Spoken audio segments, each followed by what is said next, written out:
Okay. So I'm sure Steve talked about it yesterday, if you remember, and then we've been sort of hinting at it the last couple of weeks, I think, on both of our streams. But we're going to get after a LDO Delta Flyer build. So it'll be a little bit of a co-stream, partnering up to show off the wares of LDO, available at all the different resellers. Just pick your favorite and get one. Yeah, and as your usual LDO filament giveaway, we're going to add my Polymaker filament to giveaway to that for every stream that we do. And on the last stream, we're going to give away an LDO Delta Flyer kit. Heck yeah. So not only are we going to demonstrate how we would do this, but you get to follow in our footsteps after the fact and build your own if you're lucky enough to win. So links for those both giveaways are in the description. If you want to go down there and click away, we'll be monitoring, and we'll do the giveaway at about the 2-hour mark. Awesome.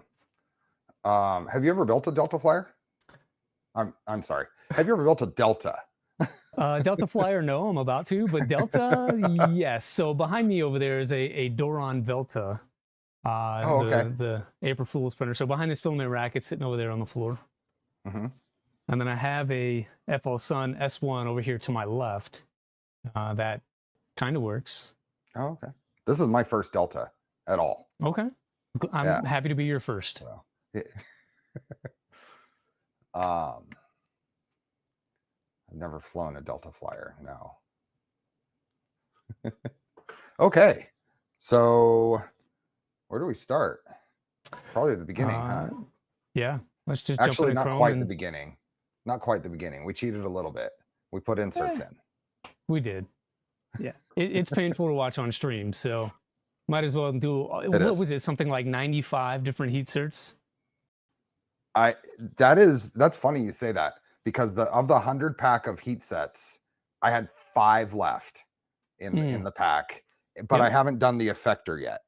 The effector will take, it looks like 10. 8. You count better than I do. 8. Yes. Oh, well, that's because I did mine yesterday. That's the only reason I know. For the quantity of parts, that seems like an insane number of heat sets. But it didn't take very long. Yeah. It took me maybe less than an hour last night to get them done. Yeah. I had to reprint an effector because I jacked it up. I melted half of it trying to get them in there. It's a very weird angle to try to get things in there. And so just trying to do it. The plastic is thin around them as well. Right. Yeah, I don't know how they would have done it better for the design. So it's just one of those things that they are difficult heat sets to get in.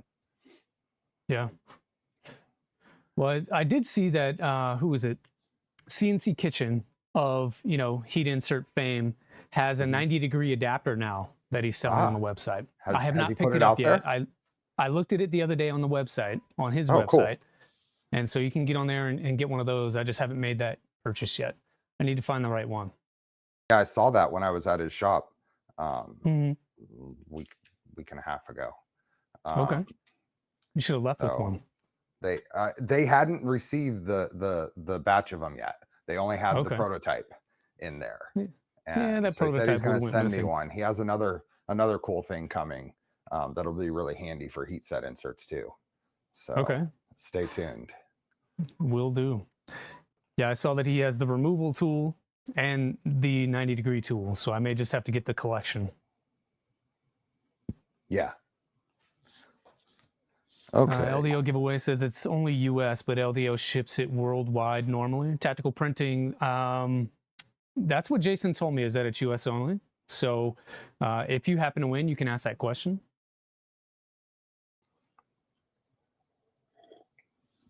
And if that changes, I'll let you know. Cool. I'm going to paste the link to the... Yeah, let's get started. I'm going to paste the link to the printables page in chat.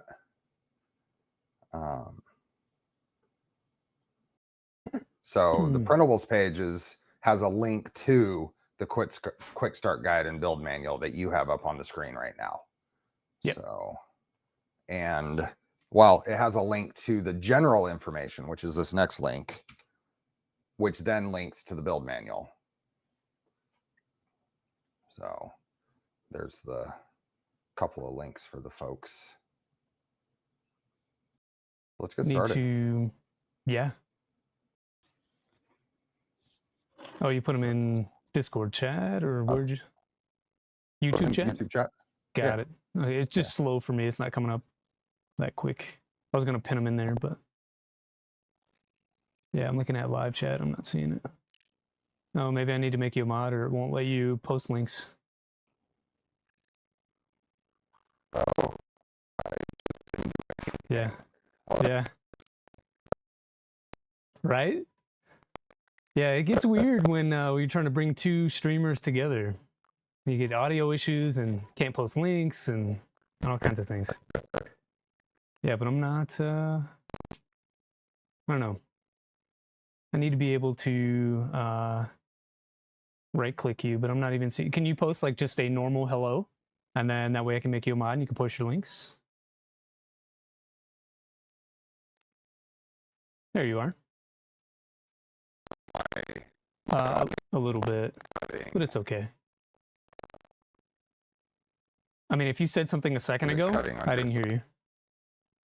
Well, there you go. You should be able to post your link in chat now if you would like. But also, I can just go to it here. No. Oh, there we go. That should be there.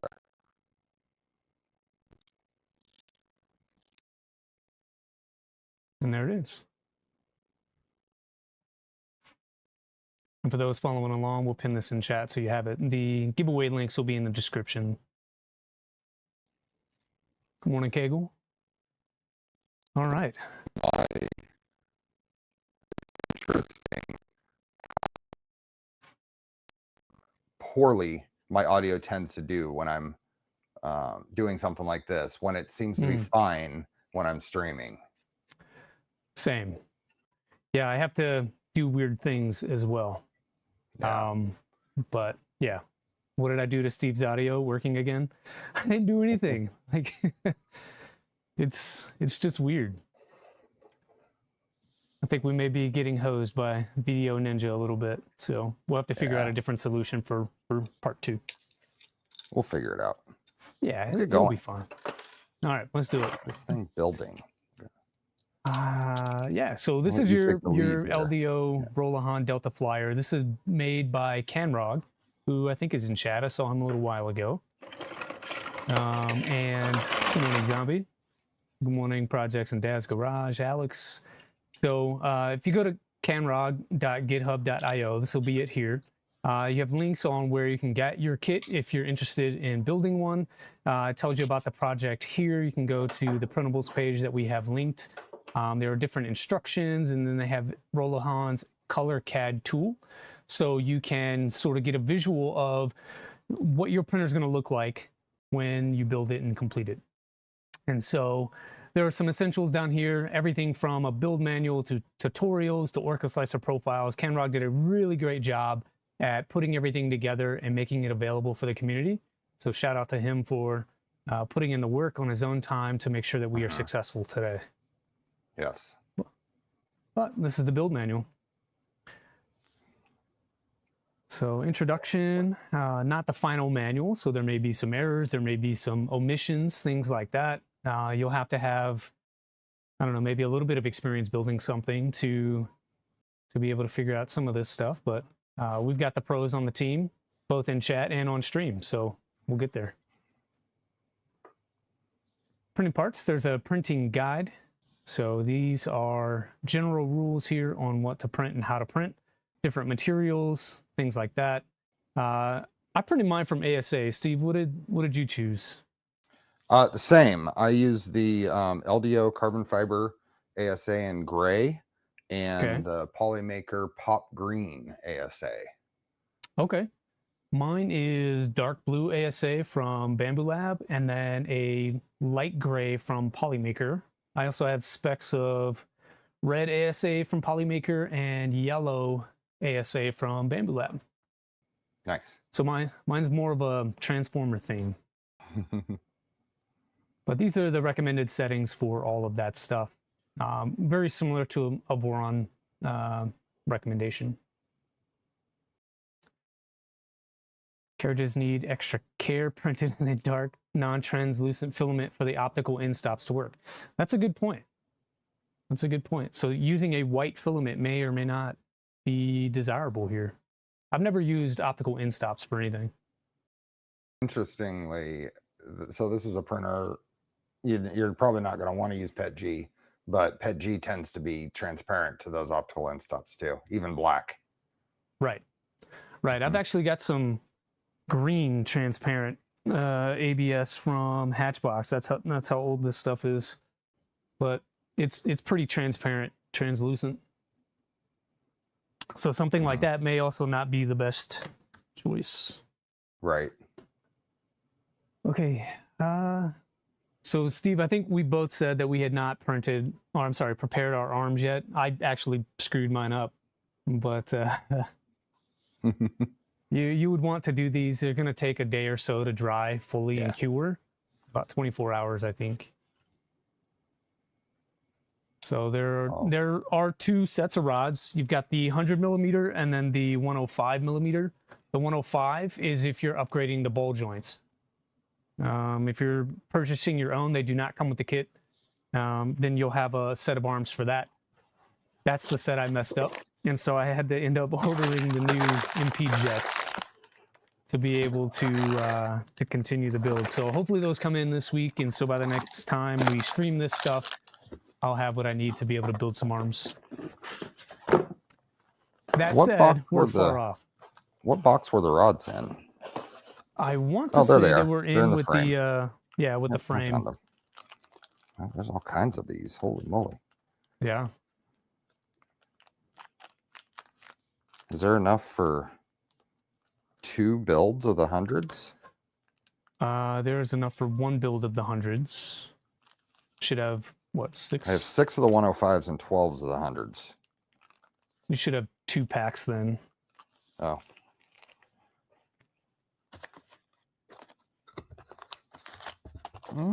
Not in this my box. 105s. Yeah, my 105s are 6. Maybe they gave us extras in case we messed it up. I think the extras are the 100s. Yeah, I'm seeing the same. Extras of the 100s. Okay. Carbon fiber rods. Yeah. Okay. Thanks for the tip. How we do it. Oscar is right in my face. He loves you today. 2 sets of arms for the stock joints. Perfect. Yeah, because I definitely messed up one of mine. I actually broke it. So I guess that's a good learning point. Maybe we should talk about that real quick. Yeah, go for it. I'm gonna take us back split screen. I think I put mine somewhere else that I don't remember. Where did I put these broken ones? Down here, I think. So what I did is, what you have to do is you have to thread end, basically clamp these screws with a tool and then thread them into the joint. I threaded mine in a little bit too far and it sort of snapped it. So don't do that. There are no extras of these. And so, yeah, that was bad on me. So I had to order new arms, and those are going to take a few days to get here.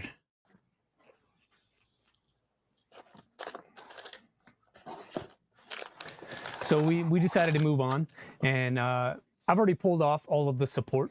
I chose to go ahead and do all of that. They're on there pretty good, so make sure you have your support settings dialed in. If you use Orca Slicer, they do have a feature that is support ironing that may help them come off a little easier if you're having trouble. So I would print one, like a portion, and then see how that prints you, and then print the rest with whatever settings you decide to change. You'll find supports on the top pieces, bottom pieces. There's a little bit inside the carriage that you need to remove. I think I did that. Funny thing on that, if you are exporting your own files from CAD, they don't put the bodies in the same spot. So you need to make sure you're exporting the correct thing in order to get the supports. That's a good point. Or you can just do your own supports on however normally you would like to do it. Right. These, I mean, I tend to like the finish that comes out on these modeled in supports a little better, but it depends, I guess. Yeah, I think it really depends on the printer. I printed mine across 2 different machines. The larger parts were printed on a bigger printer, and I think they bonded a little less, and then the smaller parts printed perfect. So like on some of mine with the overhangs, they didn't come out as great as I would like them to. So these here, just not as nice as they could have been. So I actually remodeled that piece. Oh, did you? A little bit. This is before I realized how much other things needed built-in supports. But oh, you put the chamfer on it. Okay. I put a big chamfer there. Smart. It seemed to work okay. So yeah, I wonder if you could use the chamfer and then put square nuts in there instead of heat inserts. That way they won't pull out either. I don't know. Yeah, but I think these are just holding panels. I think these are just, those ledges are just holding panels. Oh, we got both cats. We had a built-in support simply because it's easier for beginners to not have to mess with figuring out where to put supports. Yep, makes sense. I think Steve and I are kind of on the same page when we say that, you know, I'd rather just not have to do supports at all, either built in or added. What do you think? Absolutely. Yeah. Absolutely. Everything we can do to, like this I'm pretty sure there's some of these parts that you can't get away with in the current design, not having some sort of supports. But where we can avoid them, it's good. A good thing. Yeah. So I'm gonna have to steal your parts there. But yeah, you can see some of the heat certs. This is just the bottom frame. You still have to do a top frame as well. And I don't know, there was something like 30 heat inserts just in this bottom section. So we went through all of that. I do like that they list out all of the parts. So you know what you've printed and what you haven't. So it's sort of a double check as well. And then you have your top frame with another 30 or so heat inserts. Effector. Still haven't done yours, but I printed mine out of PPS carbon fiber, and then I immediately ruined it. So that was a waste. Yeah, I couldn't get the heat inset. You got to run the tool a lot hotter than you normally would for ABS, and I kept like trying to get it in, you know, around this corner. That's a 90-degree corner on the effector, and your tool, your stealth press or whatever, is not going to get down in there like that. And so that's where CNC Kitchen with his 90-degree thing is awesome. Yeah, this is so tight. I'm not even sure that one's going to work because it's not. There's still some clearance required. Sure, yeah. This is not only tight to the wall, like you mentioned, but also, you know, 90 degrees, and that's tough. But reprinted did fine. This is another area you're going to have some struggle. Is on your, what are these called? Tensioners. Getting inside these small areas here are going to be tough. Ken Rog is saying use an M3 and pull it through. Yeah. But then how do you heat the insert? You still got to get the iron in there, you know? I use an iron. So you put an M3 from the outside just to hold the heat set in place and straight. And then you just use an iron with a broad tip to get in there on the heat set itself.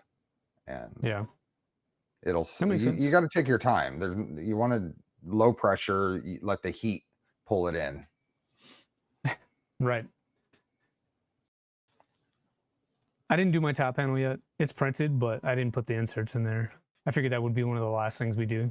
So I've got time. That's one of the mods I did. So Canrog published a different top panel mod. So I printed that, and I've got all the parts for it. Okay. What would you choose? Larger fan or what mod No, just the it's different pieces with a little fan cover. Okay. I want to say he's probably inside of here on the main page. Maybe. Yeah. Well, if you go to, no, actually, he hasn't actually listed any of his nice stuff as a remix. I don't think. Yeah. Let's see. Is that the remix page? This is the remix page here. The related models page is over here, and Camrog had a few things. It's got some LEDs. The remix. Related models you might be under. But I am now, yeah. Oh, there it is. Yeah. Refit modular top. Yeah. There it is, right there, the green triangles. Yep. So that's what I printed. Okay.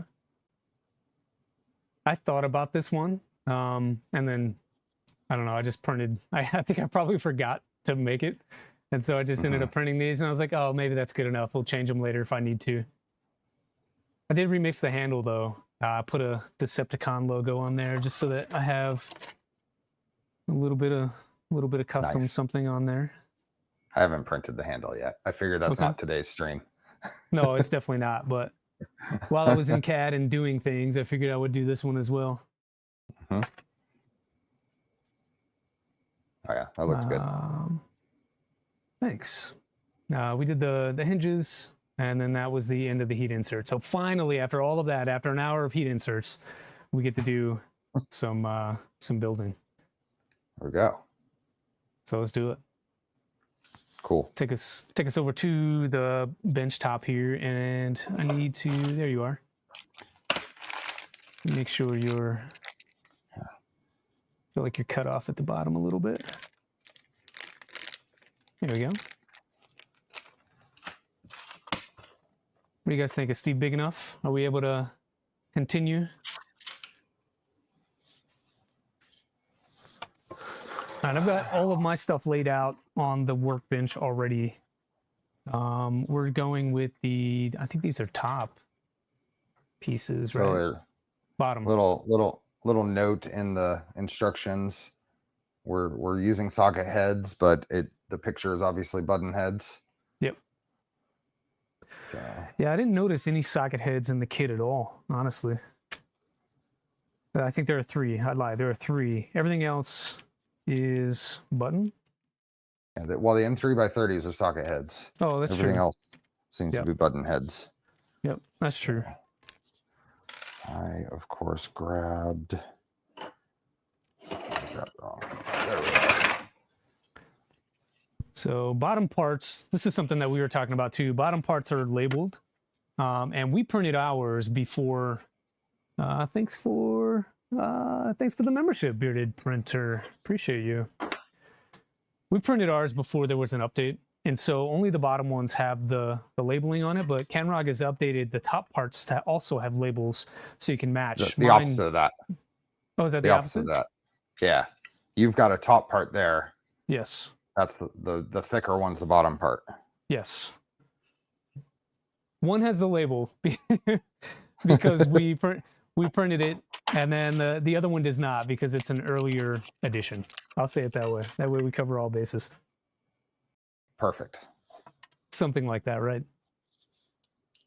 All right, these are the bottom parts, unlabeled. And insert the bearing into the lower frame, put the GT2 pulley on the motor with the set screw facing towards the motor. So the thick part towards the motor body. Don't tension the set screw yet. Attach the motor to the frame using the socket head screws. Cable notch facing either left or right, not up or down. Okay. Cable notch left or right, not up or down. Got it. You dig the motors out of the box here. So I was reading, and Steve, I'd love to get your thoughts on this too. I was reading about deltas and whatnot, and someone in whatever I was reading about suggested that 16-tooth pulleys work better on deltas. I don't know if you've seen that, heard that. What would be the I don't know. reason though? I mean, I don't know. Is it more torque? Potentially. I don't know. There wasn't a reason given. Again, you know, people say stuff in Discord servers all the time, and that doesn't necessarily mean that they're correct or not. Of course. Yep. Has But I anybody saw else it. heard anything or know what advantage a 16 versus 20 would be? In chat. Thanks for the tip, Liz. Couldn't send a beard. Neither could I. I get a little bit of some going. It's been a few days, but it's got to come off tonight. All right, I think I'm gonna just keep mine standard and have everything go to the left. Everything go to the left. Got it. I don't know. It just makes sense to me. I gotta find the bearings. It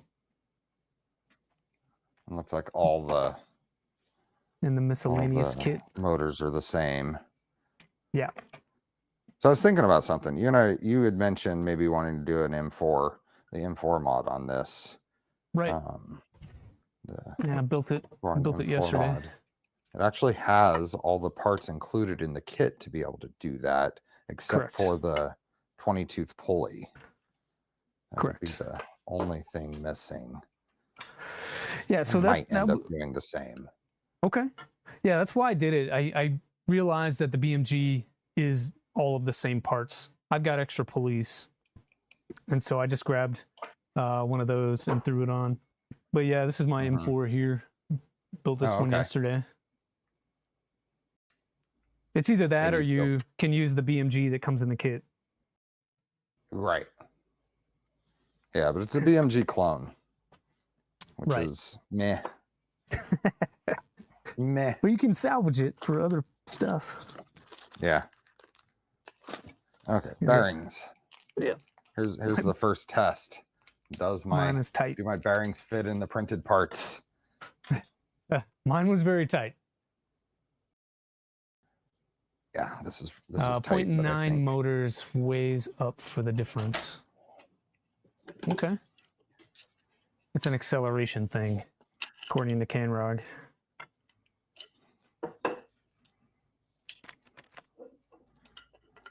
I wish they would just put the grub screws inside the pulleys already. I think it's because LDO does the additional process of putting the Loctite on them. Mm-hmm. So that would be additional labor on their side. Right. Yeah. That makes sense. I always end up dropping them. Oh. Have you broken down and bought any parallel jaw, smooth jaw pliers yet? I have. I went cheapo though, and I got these ones from Toulant off of Amazon because I lost my Knipex. I worked on the GTI with them, and then I don't know where I put them after that. They're not in the car. I'll tell you that. And those They're are not in the smooth engine. jaw? Say it again. Smooth parallel jaw. Yeah. Yeah, they are. Yeah. But these were about half the price of the Knipex. Yeah. Yep. And it looks like those are a little smaller than so you can get a set at Harbor Freight, which are pretty, from what I hear, pretty decent. But it's only one size, and they're the larger size. So what you had there looks like equivalent to the 180s. These are 180s. Oh yeah, good. Yep. Yeah. My ichrometer is on point then. There you go. Professional eye. Yeah. Or you just read it off the handle here. Oh, it's not clear enough for me to read it. Joking. But yeah, they're 180s. I want to say they had a smaller one as well. I only needed the one, so I got the one.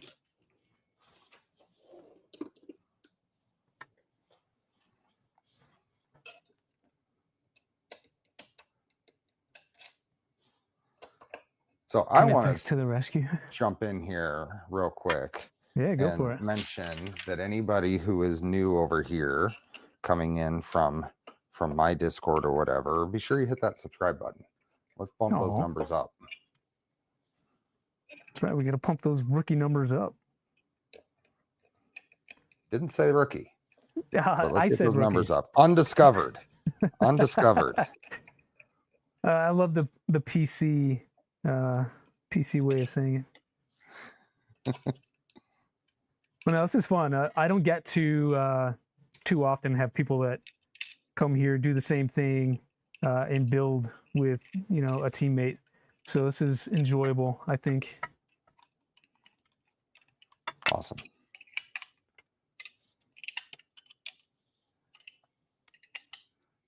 Oh yeah, that's nice.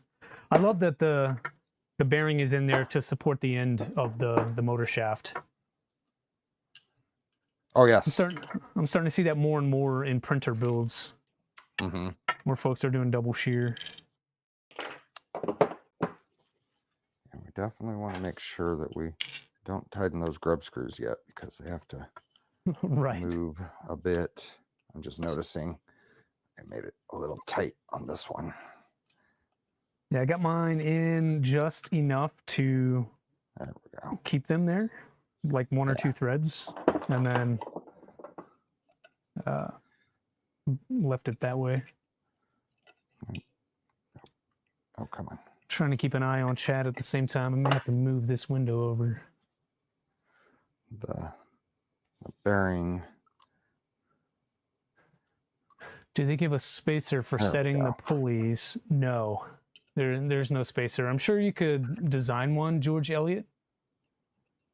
I would say maybe a 3 millimeter gap in there right now, with the pulley all the way against the motor, and then there's about a 3 millimeter gap between that and the flange bearing. But if you really wanted to design something, you could. I think it'll be fine though. We'll just hand adjust it. So I think this must be the rear. What's that? I'm just kind of arranging these, kind of figuring out. So if you look at this, I think the one with the notch is in the rear, because that's that channel that goes up the back.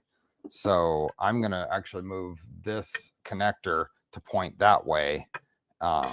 So the front left one, I'm going to point opposite of the rear and front right one. If that makes sense. I think so. You're talking about this notch here in the side. Yeah, so that notch is going to be the rear point, the point facing back. And so I would flip your motor there, because that's the wire path. Unless. Oh, that makes sense. Okay. Yeah. There's no wire in the CAD, so that was not super clear to me. Exactly. I am going to sharpify this though, and we're going to write on here, rear. Where should I write that? We'll do it on the inside here.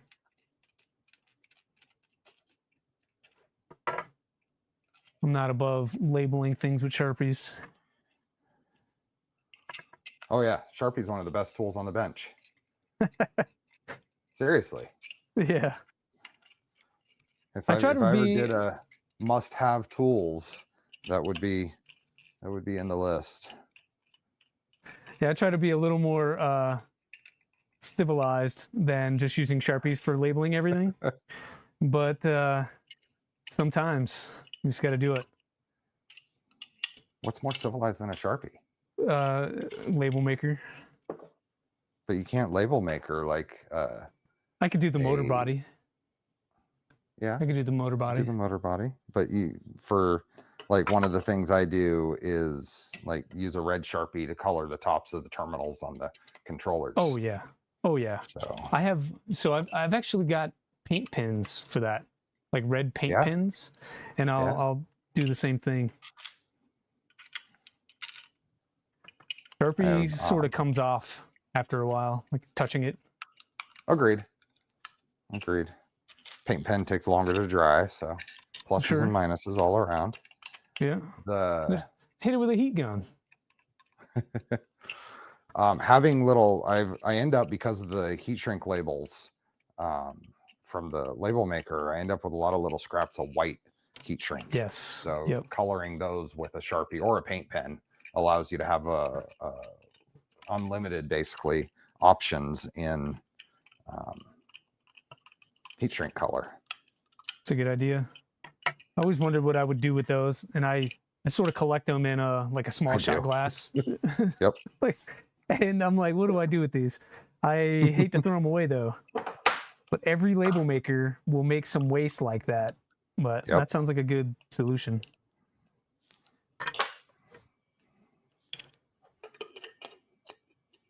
Indispensable tools, duct tape, Sharpies, and hair bows. Zip ties. And zip ties, I agree. So I showed this on my stream last week, but I bought what I thought was 100 pack of zip ties. Was it 1,000? This is a 1,000 pack of zip ties. Oh, I got zip ties for days. It was like $9. Yeah. And zip ties are cheap to make.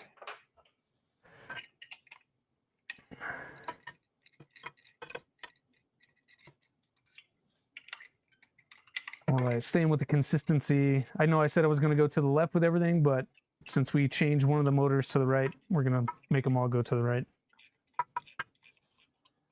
And the cool thing is, if we need to change it for wiring, we can just move it. If you lay them out, you'll see the what looks like the way to point them towards that notch on the rear one. So if you so this one in the front though, whether I go left or right, it's still kind of going across. Mm-hmm. Yep. You know what I mean? Yep. The front right one could go either way. Yep. The front left one I would point to the left. To the left. There you go. Yeah, that's a good point. So how did you figure out that this notch is for the wiring? That wasn't clear to me when I was going through it. I just remember looking at the CAD, and there's a printed channel that goes up the inside of the panel. That's true. And I got to assume that that's where the wiring's going. That's not the candy dispenser from the top? There, I hit like. Everybody else, do the same. That's right. If Steve does it, you got to do it. 67 watching, 30 likes. Let's hit the like button. Willington, get him. We got 69 watching now. Hey, now. There's 70. They screwed it up.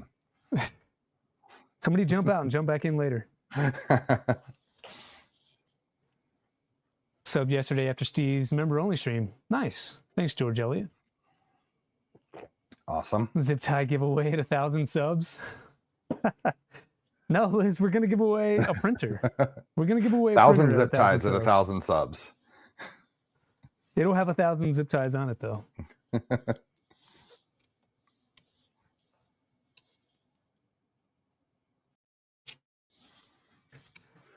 Okay. You're all done. You're like so fast. I got the three steppers installed, loose pulleys. I don't know. I haven't seen any indication on how to align those yet. Camrog was saying they are self-centering. Self-centering? That's what he said. So we get it all kind of together and then tighten them from below, sounds like. That's my guess. Yeah. Maybe Camrog can speak up. Armor 3D Printing wants to build one. You should, Dave. Yeah. I'm sure you know a guy that can get you a kit sent to the house. There we go.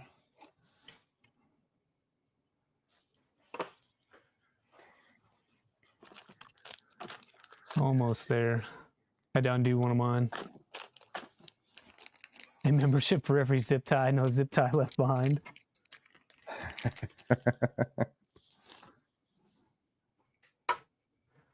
Yeah, thanks, Dave. I like. I'm a little bit jealous of Steve's colors here. Let's give Steve the full screen real quick. Just show off those colors. The biggest reason I went with these colors is I figured you were going to go super bright, and I had to go super bright too. So this is maybe we can grab one of these to kind of give an idea of what we'll be showing here. And you said that's pop green? This is Polymaker Pop Green ASA, and this is LDO Gray ASA carbon fiber. It's got a lot of blue in it, but it's a nice. I mean, it prints fantastic. That carbon fill really gives it a nice texture. But yeah, pop green and gray. I was thinking of looking for like a hot pink, really leaning into the bright color, but this is what I had. And I wanted to I need to start using some filaments that I have. Yeah, that's where I'm at as well. I've got plenty of bright colors here, and I really did consider going very, very bright. I didn't know how much filament I would need for the build, though. And so I didn't want to print something really bright and not have enough to be able to do it. Yeah. But I've got the pop blue, pop pink, and neon green over there on the shelf. Oh, okay. But this is one I wanted a little more subdued. I've been working on the Stealth Changer build, and I've changed up the green on my blue V2, and wherever that went, this rat rig green ASA from, this isn't going to show up very well, but it is a bright. Let me bring you back. Oh yeah, that's a different shade. Yeah, but that's a glass fiber ASA from 3DO that's going to go into that build. Is that the rat rig green? That is rat rig green, 3DO rat rig green, glass fiber to match with the Polymaker Fiberon CF08 light gray, which the carbon fiber really adds some dark speckle to it. But that is the most brittle filament I've dealt with in a long time. So no torque at all, and it just cracks. Yeah. Not cool. Not cool. Well, All right, moving on to these. I've got a problem. So moving on to the next step. Yeah. My idlers don't fit. Like they are too wide? They don't fit. They are too wide. Here, let's bring you in so you can see. If you have that issue, I may as well. Yeah. Let me know how that goes. Yeah, 1 second. You'll find out in about 30 seconds here. I do have extra idlers though, if we want to keep this thing going. I don't know if that is an option for you. So it is tight, and I would say that these parts are definitely slightly under extruded. Okay. So it's not an over extrusion issue. It's very much would be the opposite. Yeah. But mine fit. Yours fit? Mine fit. Interesting. Yeah. They're tight. Maybe it's a PA. Maybe it's a PA issue, because those little grooves are going to be very impacted by PA. Right. I got it in there. But yeah, mine is nicely snug in this direction, so that it like where the screw would go through the pulley. But in the opposite direction, the perpendicular direction, it fits fine. Yeah. So it fits in there now. Once I got it past the little lip that's modeled in, but that was a little tight spot. So something to watch out for. A very light sanding in there would probably be fine. Yeah. If you need it. It's not build stopping. All right, so I imagine the one with imagine the one with the gap here aligns with the one at the rear. So that's probably the rear one. Yeah. So that's C. And the other two don't matter. I think A is the front left. Yeah, I think you're right. Where can I mark this? Know that they matter. They look pretty symmetric. So. Yeah, they're labeled on the bottom as well. Hey, Neil. Yeah, Iconic Fab. All right, so we're doing M5x16s through this idler.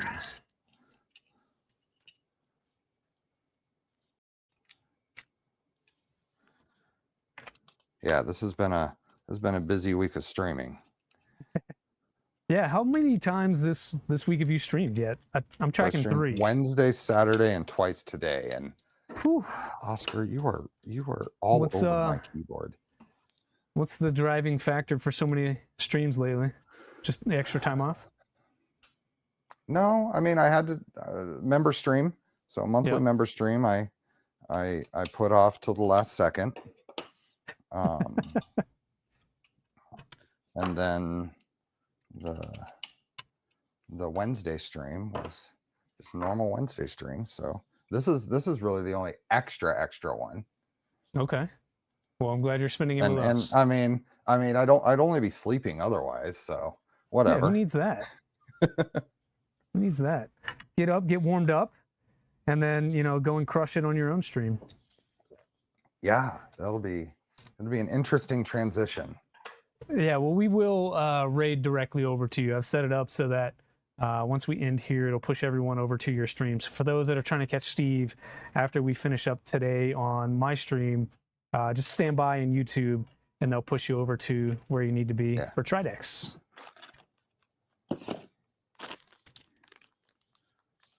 Yeah, I'll be jumping over there too because my members will get to see a Mad Max salad fork build. Nice. So I'm learning a lot by previewing your challenges over there. I still got to figure out a solution for docks on that thing though. Oh yeah? Yeah, like I found a couple in the Discord and on some GitHub pages, but I'm not 100% confident that they are what I need. They appear to be fine, but I think it's going to be one of those trial and error deals.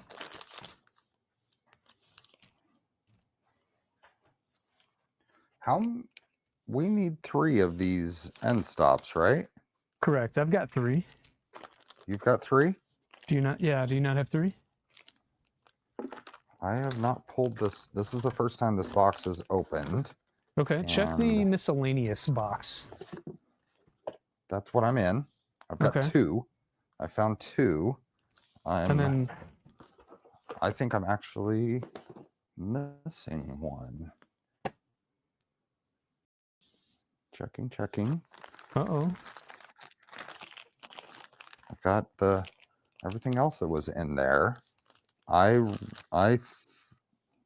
This box hasn't opened before today. Okay. And I'm pretty sure at this point I am missing one of the end stops out of the kit. Oh. I may have the same thing because they're just generic optical end stops. Yeah, I was gonna say I've got some spares over here from when I was doing a hypercube. I could send you if need be. Yeah, they're from my hypercube as well. Hey, look at that! years ago. Yes, I'm just double checking. I've converted mine over to a 2.4. So those are just in a spares box now. Yeah, I'm fairly confident I am simply missing one of these from the kit. So it happens. Yeah. That is one of the things that LDO seems to be pretty good about, is making sure vendors take care of things like this. Okay. So for sure you don't have 3? I don't have 3. Let me look through my spares. Where are, dude? I mean, that's pretty much exactly the same thing. Let's see how that matches the other bag. Oh yeah. That's hilarious. That's hilarious. That's the bag I just pulled. This is the bag I just pulled out of my drawer. It's the exact same. It's the exact same thing. That's and funny. I have 1, 2, 3 more in the bin there that I've never even opened. Yeah, we are golden. Heck yeah. No need for new parts. Yeah, if you don't have new parts, are you truly a maker? If you don't have spare parts. Spare parts, yeah, that's what I meant.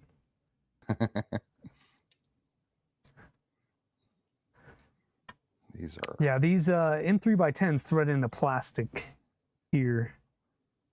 So it's important to have those printed well. very much the same. Okay, in 3x10s, threading into plastic. Got it. A firm, yep. I would like the hole to be a touch tighter though. Yeah. At least on my printed parts. Like you should not go past finger tight on mine. No like ugga-duggas. No ugga-duggas on this one. They would probably strip it. I'd like to see it be a little force tighter. on it being optical. Correct. They just need to be in there, you know, so they're not shaking around. Oh.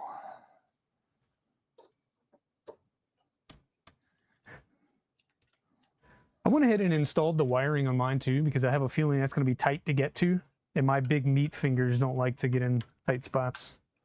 Okay. I don't know if that's correct or not. It doesn't show it in the directions, but I don't know. I'm trying to save some pain later. I'm gonna try leave the pain. I'm gonna guess that the pain of them flopping around on the desk is gonna be worse than the pain of. I'm not sure. No, that's good. We'll get to see who is more correct. Yeah.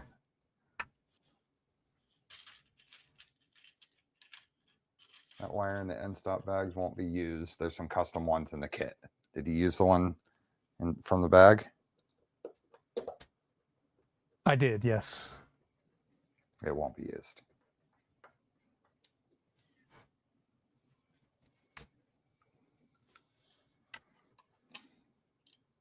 Is this printer a new thing or is it a long-running project? I think it is a little bit of both, if I had to guess. So Rolahan had designed a Delta Flyer with linear rods instead of rails. And then that was a while ago. I'm not exactly sure how long ago. But then he redesigned it into this version now that has some 2020 included, and then also uses linear rails instead of rods. So as far as how long it's been out, I don't know. That's probably a question for Canrog. Oh, the wire. I see what you guys are saying now. The wire in the bag will not be used. There's some custom ones in the kit.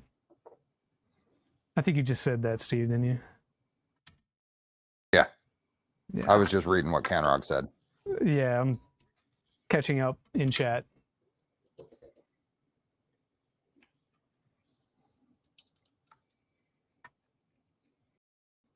This is epic. No hair and no beard versus hair and beard. I've got enough That's for both right. of us.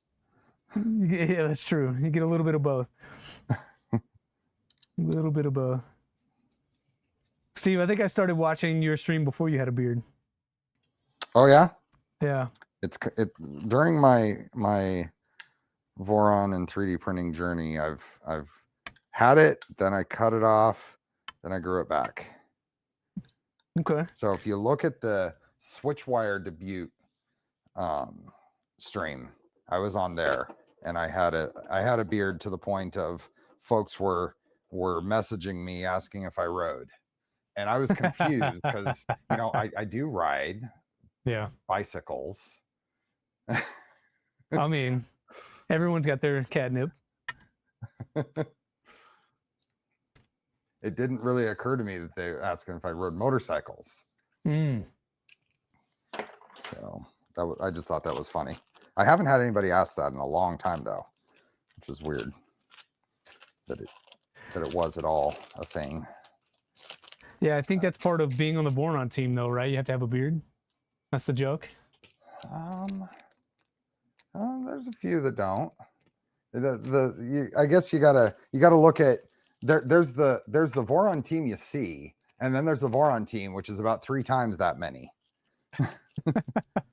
the entire crew is something like 50 or 60 people. Then you start looking at active crew is a different number. Yeah. And then of those, the ones that actually end up appearing on any kind of media or whatever.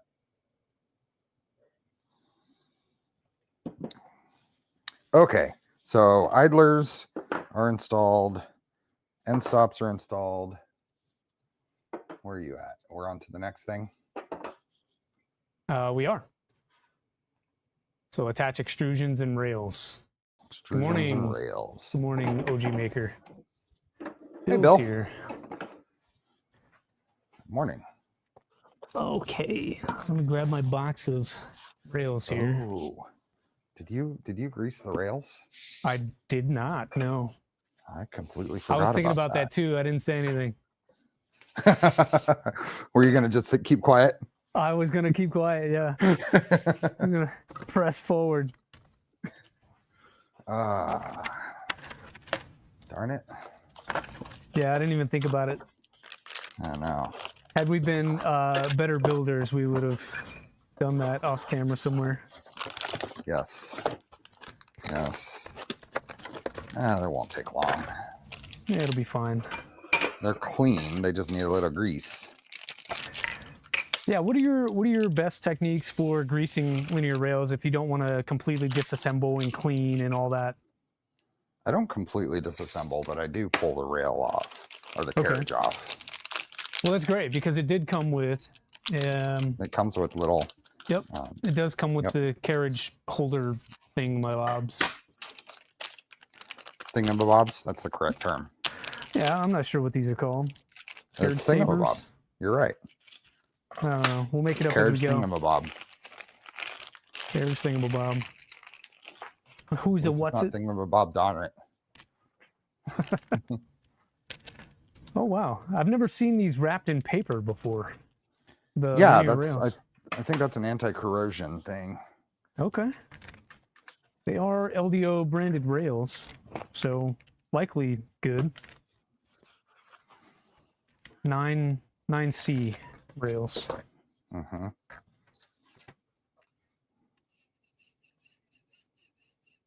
I'm trying to make some room here, move some stuff out of the way. Yeah, the paper was on them, and they're not as oily as some of them have come. I don't know if that's good or not. It's probably fine considering they did have the paper. Someone said ball savers for these rail carriage things. I would ball definitely. Savers. I'm getting quite a bit of grime out of the grooves when I wipe the paper towel off. So. Uh-oh. Make sure you get a good wiping on them. Will do. I've got some blue shop towels right here. Yeah, I had the setup. I had the setup to clean these and then completely forgot. I was out here printing and working on some maintenance stuff for the X1 Carbon. And then completely forgot to clean rails.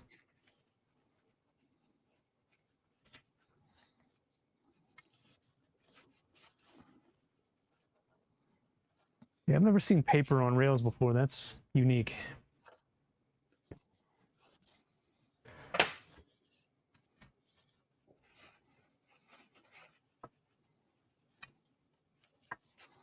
mean, they feel okay, but they feel dry too. Yes.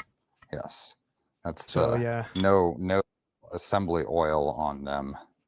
Yep. And so how do you normally grease these? Then you just go between the crack of the carriage and the rail? No? Oh, hell no. I hate that method. Mm-hmm. I hate that method. So what I usually do is I like to put these back on. So I'll take the carriage off. Yeah. And after I've wiped it down, I'm going to mark the rail on the same size as the groove on the carriage, just so I know I'm putting it back on the same way. Mm-hmm. So this is a Sharpie, easy to remove Sharpie instead of paint pen. So I just do a little mark just to make sure I identify which side it's on. And then I happen to have given away my little grease gun. So I need to and I have a new one here, so I need to repack it. Put grease in here. So let me do that real quick. Yeah. One of these little grease pumps that Alan Mandick pointed out, and everyone was buying. He should have put an affiliate link on that thing after he mentioned it. Oh, he did. He did. Yeah. Made that man, a couple grand just in affiliate compensation. I ended up not getting one of those. I don't have one of those. I like the syringe. So you can get the syringe from, the different resellers that have EP2 in there. And I don't know, it gives me a little more control than the grease gun, but I think it's just preference.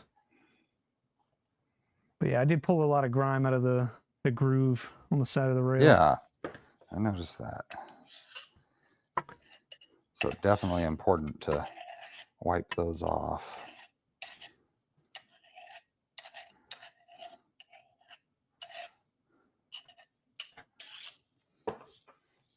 All right, so let's see about marking here. Let me grab a Sharpie. And I'm gonna give you main camera for a little bit. Oh, I'm just packing grease down in this applicator.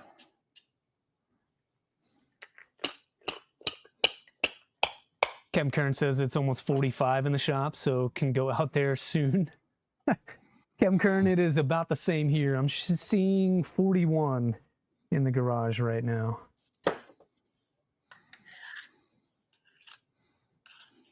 But I do like the cold. I prefer it to be cold out here than hot. Like, it gets hot out here. I agree. You have climate control in your space there, Steve? I do. I have I had a mini split installed a while back. All right, so you remove the carriages from the rail, you said? I do. Use those little dummy rails it comes with. Thingamabobs.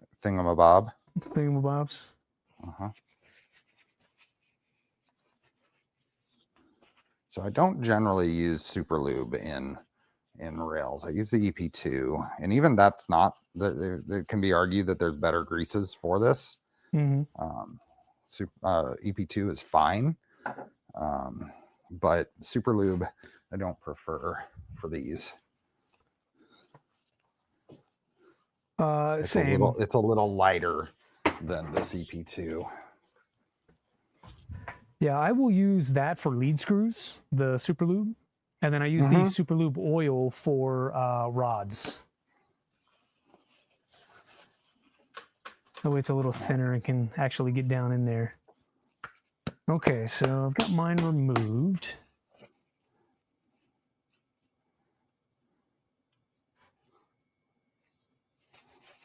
Okay. And while you're still packing in your grease there, I'm gonna make a change.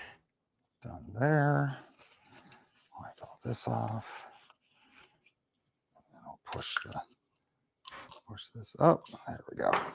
That should be good to use. So now, working over a paper towel. There we go. There we go. So Steve's here to teach us the pro method of doing this. I've got mine all disassembled and apart.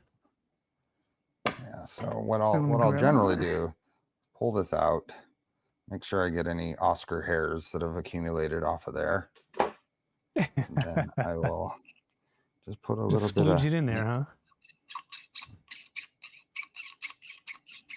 I gotta get this.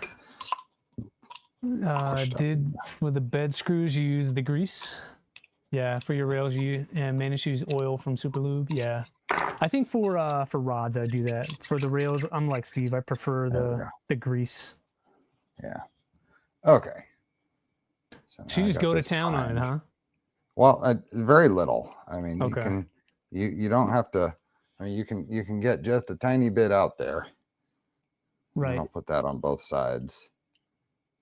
That's exactly why I like to use the syringe, because I have fine control over how much I put in.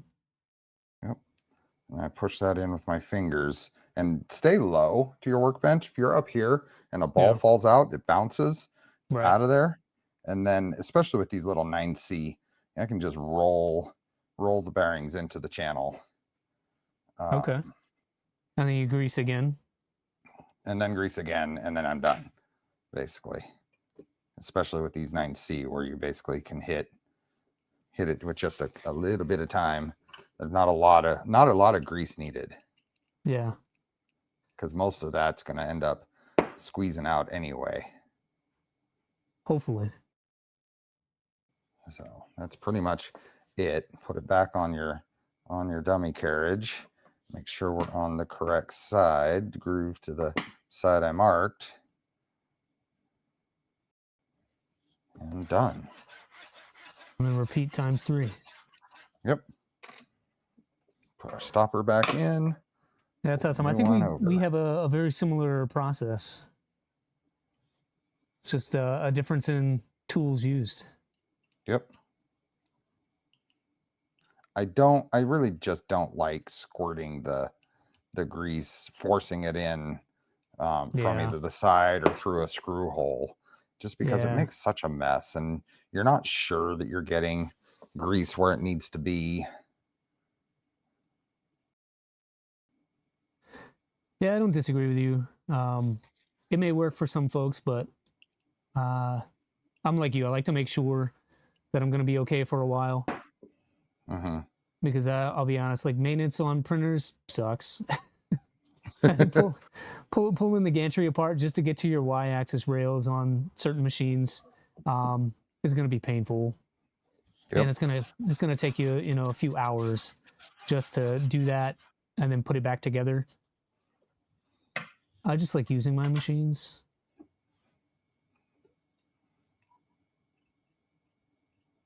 Yeah, what I'm doing here is, instead of using my finger to move the balls, I'm using the tip of the syringe to push the balls across. Yep, and if you do that, because I do that often as well, do it close to the entry. If you try to push from the opposite side, then it's more likely for the bearings to try to go free. Correct. Yeah, I start maybe 1 or 2 balls from the end of where it goes back inside the carriage. Yep. Exactly. Yeah, I didn't learn that until I knocked all the balls out one time. And so now I keep a spare set of because you can buy these on Amazon, the different balls in the correct sizes you need. You can get them in ceramic or steel or whatever. This is how much luck have you had in actually using those? Have they resulted in a smooth running rail? It didn't give me a bad running rail. It was equivalent to what I was getting from the start, but I've only had to do that, I think, twice. Once on a 12 and then another time on a 9. The challenge is remembering how many balls are supposed to go in there.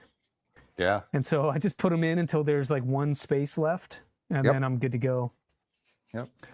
So they come in a pack of 32 for an MGN 12. Yeah, so they come in a pack of 100, and they are less than $10. Yeah. So it's good insurance. Okay. Mine are greased and ready. Almost there with you. Finishing up on the last one here. Wipe off any excess here. You've already got yours back together? Yeah. You are so fast. You gotta go quick. Oh man, I know what. So going back and watching some of the streams with you and ModBot, he was saying the same thing. He's like, "Man, you're so fast." Daniel didn't even warn me. He's just like, "Yeah, you're gonna have a good time." I'm like, "Thanks, brother." But I mean, I guess once you do, hundreds of these, you kind of just go through it. All right. Okay. Almost there. One thing, you and I talked about this a little bit. One thing is the files don't include by default any alignment jigs for these rails on the extrusions. So I made the suggestion that those would probably be a good thing to add. But there's nothing special about them. You can get them from any project. Most projects have MGN 9 to 2020 alignment pieces. So yeah, what I did was print mine from I think there's a related model or a remix or something like that in the printables the printables page. That's where I found them, and I just printed those. But they don't align to the extrusion like you would normally do it. They align to the printed part of the upper halo and that lower one. Oh, oh, interesting. Yeah, I'll show you here in a second. I'm just about done. There we go. Last one. Yeah, so mine are like this. So Kenrog says they're coming. They've just been busy. Yeah. So mine are like this. They've got the cutout for the MGN9, but they have this, wedge shape that tells me it probably sits inside of the plastic part like that to align. Oh, I see. Uh-huh. I don't know what is more correct, something like this or, a smaller one like these CNC version that I have. I guess that depends on how well that fits to the printed part. Yeah. Oh, that's for a 12, yeah. Yeah, this is for a 12. I don't have any for a 9. I need to get some. Where'd you get those? AliExpress. Oh, really? Like all the good tools and things. But I do have these other ones that I've printed from a different project. These are printed from PETG. So we'll see which ones work out better. Okay. Something I noticed on this. Yeah. Something I noticed on this kit, opening up all the hardware, is they're all hammerhead T-nuts. Oh. That's a yuck. That's a gigantic yuck. Oh man, say it with your pinkies in the air, Steve. Yuck. Yeah, I have a ton of the not the roll in. Yeah, I guess it is roll in with the ball. Yeah. Yeah, I have a ton of those. If I wanted to switch, spring-loaded T-nuts. Spring-load, that's the word. I'm going to suffer because that's what comes in the kit. Okay. But I'm highly question why that was even the way to go. Yeah, I wonder if it's an affordability thing. Because the kit is pretty low cost for an entire printer kit. Yep. So, but I think I'm gonna do it like you. I'm gonna just stick with what we got.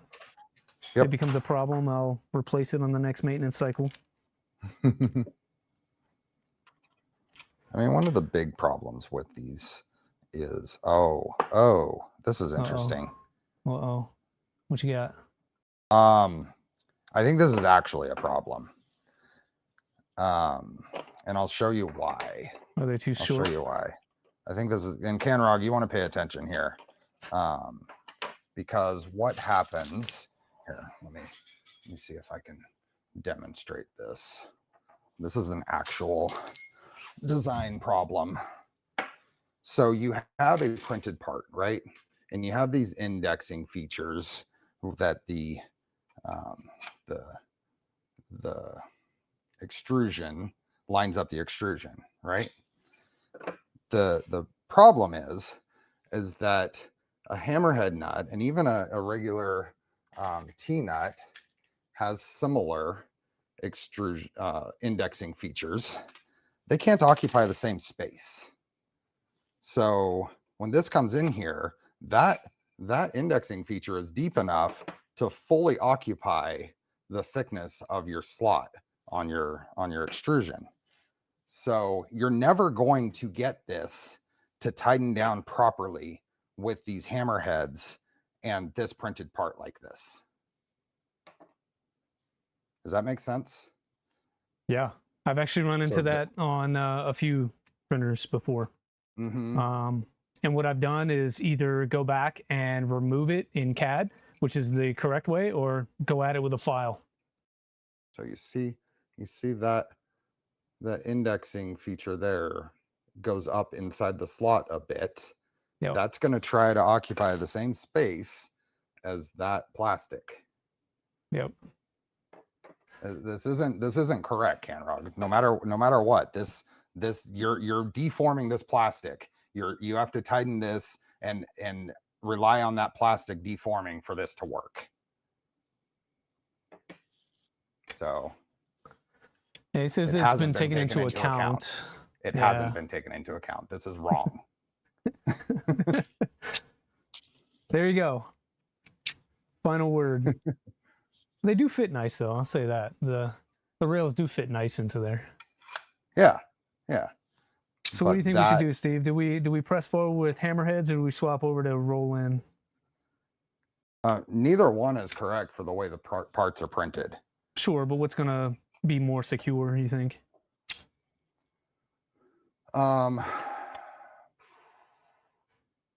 This one was the one that has the most secure, but it's not, Kenrog. It's not. You're relying on pushing that plastic out of the way from the hammerhead for it to be for it to work. So I mean, there is no reason for this feature to be as thick as it is. There's no reason. If that was down at 0.6 millimeters thick or whatever, it would be a much better solution. Hey, Dr. Dave's workshop. Hey, John Doe. Both building the same thing? Yeah, we're building a Delta Flyer. Steve's is green and mine is not.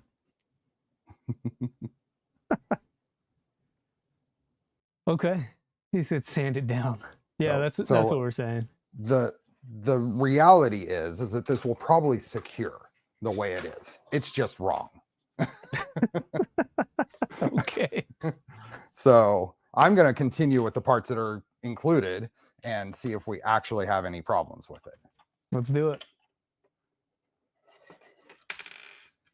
But yes, figure it out on the fly as well. All right. So it tells us to, just looking at the instructions here, attach the extrusion to the top frame corner first with M5x10s and T-nuts, then attach the rail, and then finally attach the bottom corner. Okay. So trying to follow directions today. Yep. It looks like they didn't have the indents and caused the frame to go screwed, so we had to add something in there to prevent that happening. Then change where you're leave a gap in the middle to allow for the hammerhead to be able to rotate, and you can still have the indexing pieces. I mean, you don't have to have this gap at the bottom here. This could have gone all the way to the bottom, and then leave your however many millimeter gap here for the hammerhead to be able to work properly.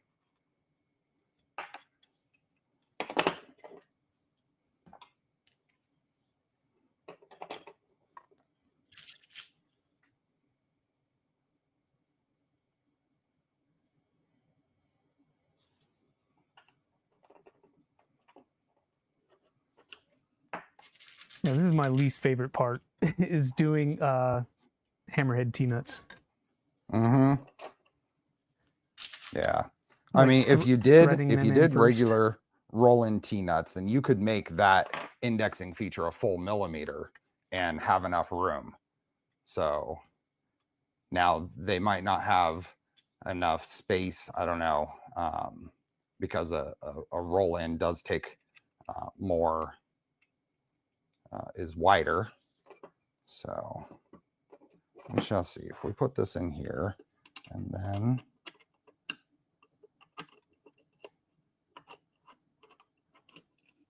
yeah, I'm trying to get my M5s through and then so if you're add the T-nut to the part. Look at this. This is not rolling. You don't have enough room to actually roll, twist the hammerhead into place. No matter what I do here, it's, yeah. I think that's just poor hardware selection. I'm actually changing my mind. I'm not using the hammerheads because they won't roll into place. Okay. Which means it's going to be worse than mine. I'm gonna try mine just to be sure. And then if I find myself in the same boat, I believe I do have hammerheads, or sorry, not hammerheads, but roll in right behind me.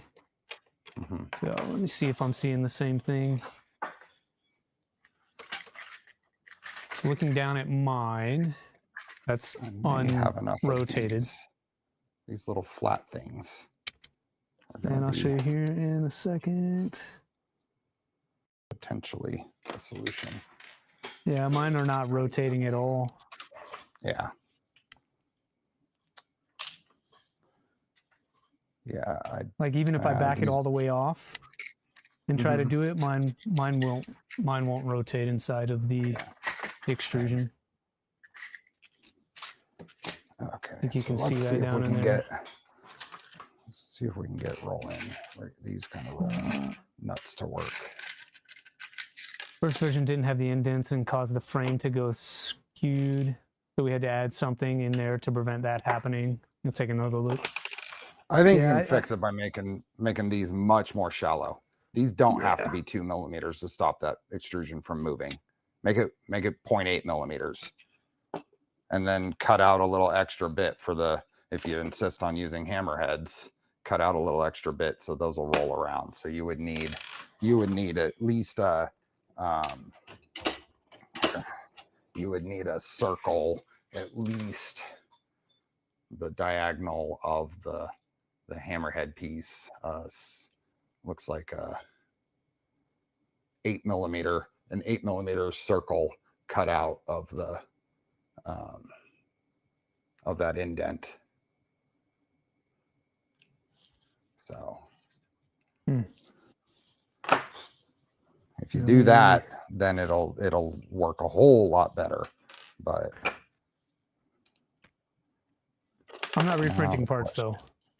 That's what I'm trying to avoid too, and I'd rather dive into my parts supply than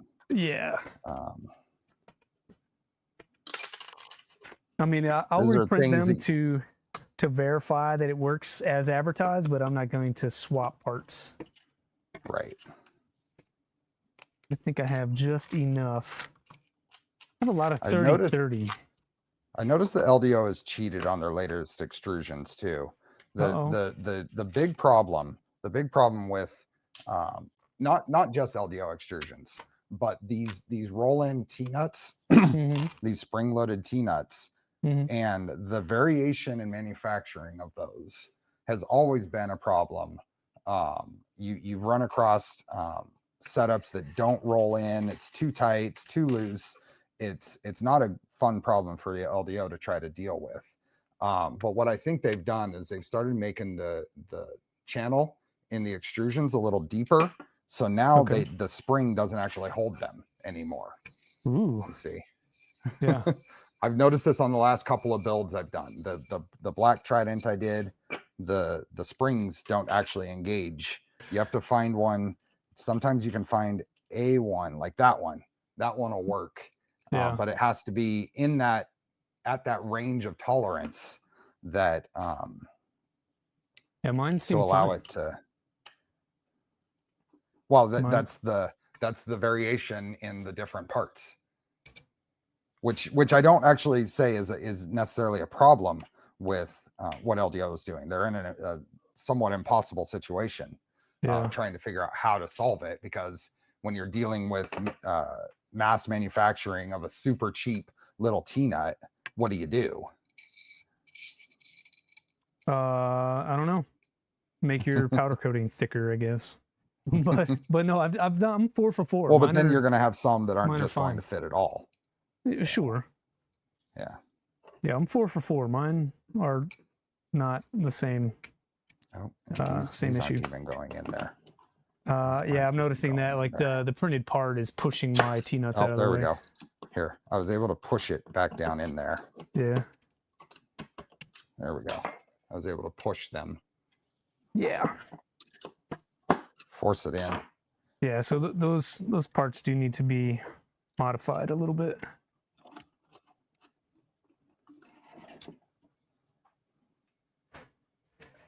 Okay. I need a pick. I know Nero just built one of these. What was his? Did he run into this, or did he just glaze over it? I didn't catch all of his series. I tried not to because I didn't want to cheat. But I mean, I think if he ran into the same thing, he would have been crying about it. And Nero is very vocal about that kind of stuff. If you noticed it. Okay. Yeah, I'm just trying to get mine aligned here. Yeah.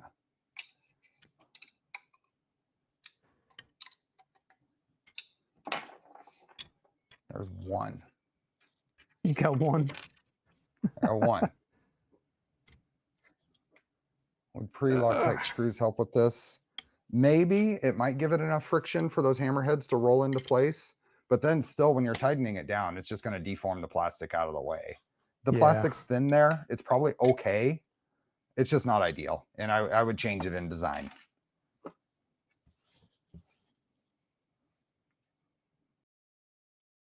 Need like a longer tool to be able to push that in there. Hey, thanks for the sub.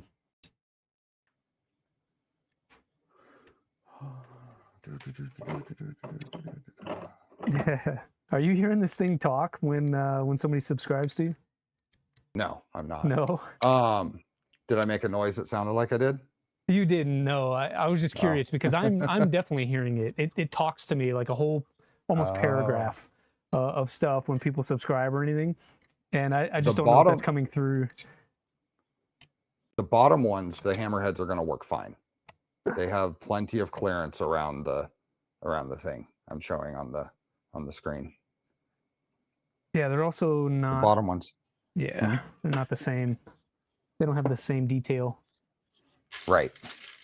So that's good. We're not going to have a universal pain through the whole build. Oh, that was bad. Looks like the side pieces are going to be fine. It's just those top pieces from what I see. So that's at least a limited scope of problem. Absolutely, Canrog. I would make them very similar to the bottom one. And I would thin out that. You don't need 2 millimeters of space there in order to constrain the extrusion, in order to index. I'm on the struggle bus. What are you struggling? Just trying to get them aligned. It's so tight. I'm trying to get them aligned with the hole so that I can actually put a fastener in there. Can you get it close enough to where you can put it like a smaller screwdriver in there and kind of pry it into place? Yes, that's what I'm trying now. But I pushed it too far and then I couldn't grab it. But I'm good now. Are you using roll-ins? Roll-ins, yes. I found out if you put the wide spot of the roll-in towards the end of the extrusion, it lines it up perfectly for that first one. Oh, nice. Okay, I'll try that. If you put it the wide spot towards the end on both of them, so align them both the same way, then the second one can be pried into place, but the first one lines right up. Gotcha.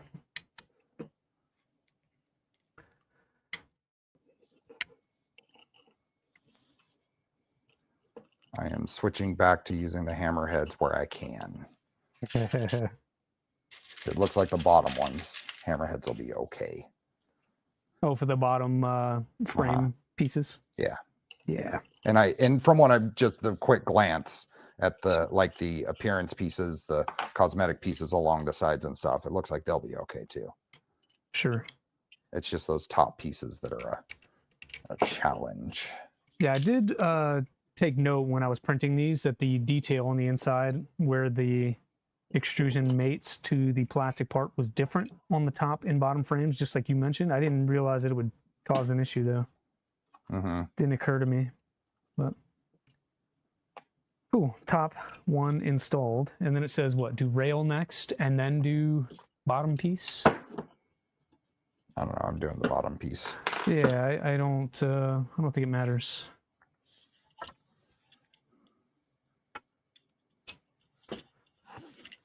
But I'm going to try your trick of doing the bottom thick portion of the T-nut towards the bottom of the extrusion. Let's see if that goes. Yeah, mine's still, the detail on the part is too tight. The detail on the part? Yeah, even for the bottom frame. Will it go on without hammerheads in there at all? I mean, without the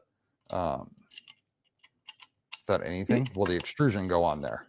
It goes on. It's just really tight and it pushes the T-nut out of the way. So you have to like really force it to, you know what I mean?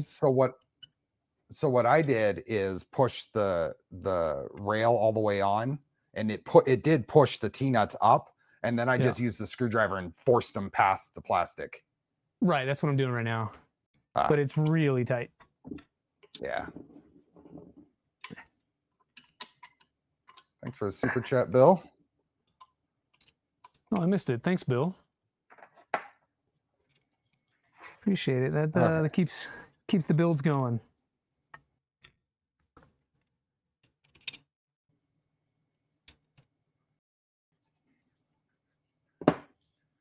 Ooh, starting to get hot in here now. I'm working too much.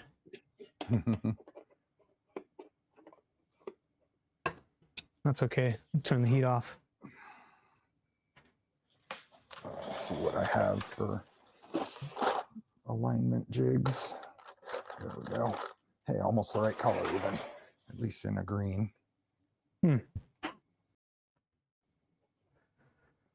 So you already have green ones printed? Well, the Lulzbot green from the V2. Oh, yeah. Which means these were printed almost 5 years ago. Or 4 years ago. I'd say 4 years ago. I lose things too much for that. I have a little drawer here that's just like miscellaneous plastic pieces. So I have like DIN clips and stuff like that. Why throw them away if I can use them at some point? Yeah. Yeah, I think when I built my first 1 or 2 machines, I didn't expect to build 23 more. And so I didn't really keep things like that initially. But I do now. And then there's some weird ones where I've built some 2040 extrusions, so I needed parts for that and kept it, but have not had another use for those so far.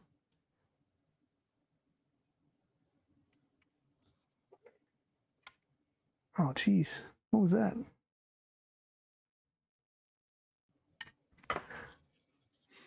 You heard something you didn't like? I did, sorry. Yeah, I'm trying to pry this in there, and then I broke the tip of my pick off. Oh, no. It's fine. I've got more. But no, there are small, like just trying to slide these nuts down in there, it's pulling off some of the anodization on the rail. So there's like these little black specks of things that are coming out. Like that's how tight it is with the plastic part and the slide-in nut. Yeah. That's not ideal. Jinx. Yep. And then doing so, push the end of the extrusion out as well. So we'll see. Might have to get the hammer out and give it some percussive persuasion.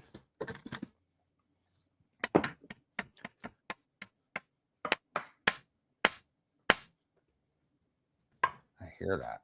The audience probably doesn't hear that. Noise canceling is probably killing it, but I can hear that. You hearing it? I'm sorry. No, you're okay. At least it's a rubber mallet. Yeah, I'm not that much of a brute. Let's get a sledgehammer out.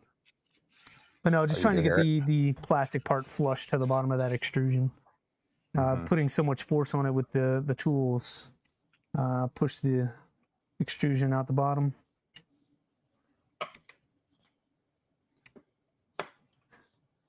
I still got to do more of these. So excited.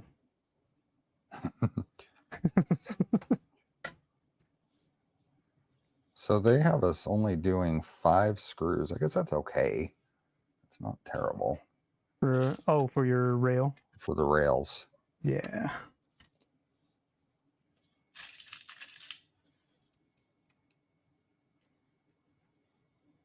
Is that just skipping every other, or what is the... It's 1 in from the end, and then skipping 2 towards the middle. Oh. That's fine. Okay. You don't need as many as we usually put in.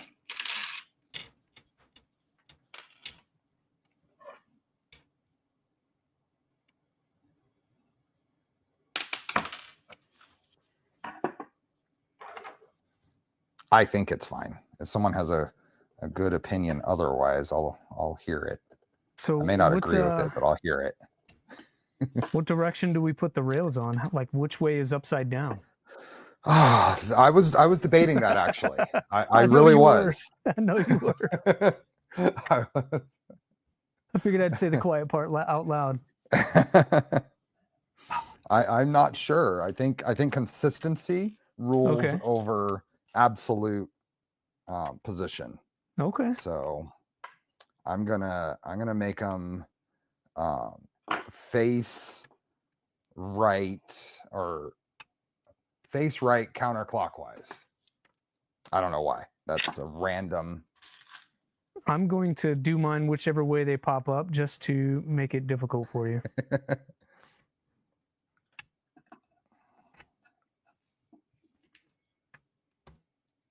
You know, there is a limit to this. Like, I was working on the core one yesterday on the member stream, and I stopped short of rebelting the gantry so I could turn one of the belts the right side up.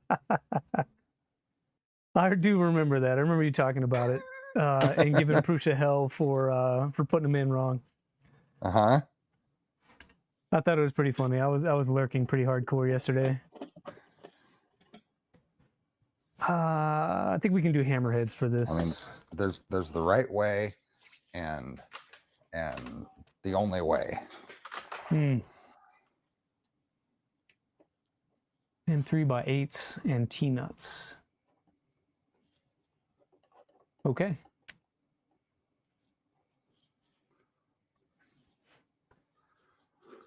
What are you doing? Rails? You're onto rails? Rail, yes. I got a little behind trying to get these top and bottom frames onto this extrusion. It was not fun. What did we say? M3x10s, 8s? M3x8s. M3x8s. Oh, great. They're button head as well. Fantastic. They are. That's fine. I don't know if you can hear my sarcasm coming through, but I could. Loud and clear. Loud and clear. I will give them this. It is that very nice LDO black hardware, though. Yeah. I've recently got for this application, I don't think it matters, and I think if they're using button head M3x8s in more places for whatever purpose, then it's better to reduce the BOM than to put a socket head here just to put a socket head here. I think I disagree there. I'll deal with the extra BOM cost. You know, charge me extra 50 cents. But it's more than just that. It's packaging a different thing, keeping track of quantities of a different thing. Sure. You know, charge me an extra $2 then. Like I'll eat the cost. You don't like button heads? I generally don't. They strip very easily. Like if you get a little ham-fisted and start to apply a little more torque, they tend to strip easier than socket heads do for me. So I would skip 2. You skipped 1 you're there. Skipping 2? I would skip 2. Yeah. Okay. So 1 in from the outside and then skip every 2, and you'll end up with 5 across the rail centered on the rail. Readjust this one then. Yeah, I noticed there were 18 in the bag, and I didn't see a count on the documentation about skipping 2 or anything like that. So you must be looking at CAD. No, I'm not. No? I was I just counted to see which configuration would distribute 5 screws evenly across the rail. I see. Okay. Yeah. So there are 35 in this bag. Like, how did you come up with 5? Like, why not 6? Oh, the instructions say attach the MGN9 rail using 5. Oh, 5 3x8 screws. Got it. Okay, I should have read a little closer. I read the instructions. That's not always typical for me, but yeah, I know. It's funny because it's highlighted as well, and I still missed it. Got it. Okay. Install. And are you one of those folks that start from the middle out, or do you start from the end and go one direction? In tightening them? In tightening the rail down. Yeah, when you tighten them middle out. Middle out. That's what I do as well. Yeah. I saw one recommendation from someone that said differently, but I ignored them promptly. Interesting. Yeah. I mean, it's basic assembly processes. When you're working on a car or whatever, you always go from the middle out in a circle, right? Especially like tightening heads on a car or something. You start in the middle and work your way out in a spiral out. Does it matter clockwise, counterclockwise? Don't answer that. I'm joking. I was trying to see, is there any reason? There's no reason, then it doesn't matter. But if you can come up with a reason, no matter how obscure, it can matter. I think it matters whether you're northern hemisphere, southern hemisphere. It could be. What do you think, Phil? Is Phil in the chat? It's probably too early for Phil. He is. He's right there. Yeah? Yeah. Oh, Rhett's here too. Good morning. Yeah. Can I get full screen real quick? You're using those, absolutely. There you go. You're using those guides. I am, yes. Yep. Wanted to point out something on this one. Oh, do I have it? There we go. I'm dealing with the YouTube delay. Yeah, you've got like a 2-second delay. Using these, I always place them like these were printed down on the printer in a direction, so I keep that consistent. Okay. Put it on, and then there's usually a little bit of wiggle side to side. I'll take these little spring-loaded clamps, and that will usually completely get rid of the wiggle. Ooh, that's neat. If it doesn't, then I'll as I'm tightening them down, I will put a little pressure towards one side. Doesn't matter which side. It's just a matter of making sure that this is all parallel with the extrusion. So with that, like that, that's fine. So then I'll go through and tighten everything up, and hopefully the hammerheads rotate into place correctly. We're going on faith here. That's you can mitigate that. It was mentioned in chat earlier. You can mitigate the chance factor with these hammerheads by applying a little bit of Loctite to your screw, and let it sit there for a bit. It'll cure and add a lot of friction and help force it to rotate. But you can also, from this side, look down the channel with a little bit of light, and you'll be able to see that one rotated in. So at least one of them rotated into place. That's right. 1 out of 5. That's not bad. It seems secure, so I'm gonna go on faith that it's okay. Yeah. And I've aligned my rail to the bottom where the motor is. I've aligned it to the bottom with like a 0.5 millimeter gap. I didn't put any gap. I just pushed it all the way to the bottom. Okay. Yeah, I didn't want the plastic part to influence the alignment at all. So that's why I did the 0.5 millimeter gap. That's probably not a bad idea. Cool. Shall we do another? Bad idea. Yeah. Are you ready? Sure. We got 5 minutes till giveaway, right? We do. Thanks for keeping an eye on the time. Yep. Let me let me do my quick. I got to do all my reminders that I'm going live in 30 minutes. Yeah, do it up. And I'll take away your full screen so you can do that, and we'll go back to me doing a thing. And then just keep me honest on time so we can stay on time for the follow-on show.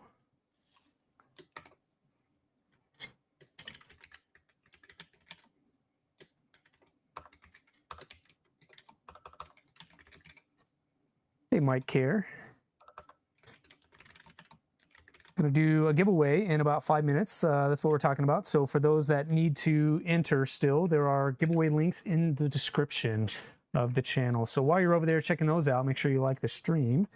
That helps us continue to give away filament and things like that and do cool builds on the stream. And subscribe. That helps too. Subscribe. Yeah, someone made a goal for me that we were going to get to 1,000 before Christmas. I don't know if that's true. We're going to get to 1,000 before Christmas. Okay, well, there you go. I guess 2 people are making goals for me. Mm-hmm. But yeah, my personal goal when I first started this back in the end of January was 750 for the year. And we're rapidly approaching the year, and I've already smashed that goal. So maybe we really should have upped it a little more.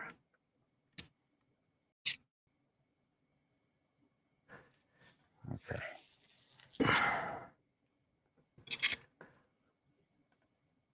Yeah, it was probably you, Alex. Believe in me, Bearded Printer. Yeah, with you guys continuing to show up week after week, it definitely helps YouTube push it out to all those folks that like this kind of stuff.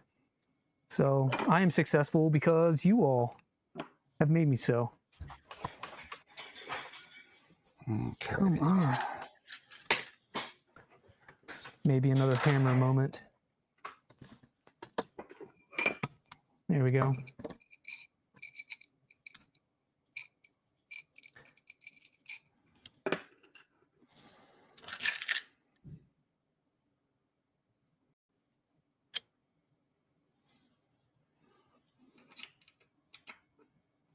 Pretty sure you said you were going to get to 1K before the end of the year. You don't know about Christmas.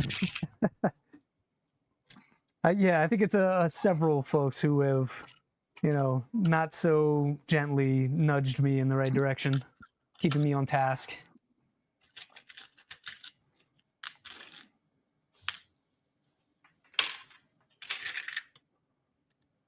Yeah, the LDO has had to move towards restricting the regions for their stuff. I imagine it's probably due to tariffs. Yeah, for sure. It's unfortunate because having a worldwide audience and not being able to offer worldwide incentives is not ideal.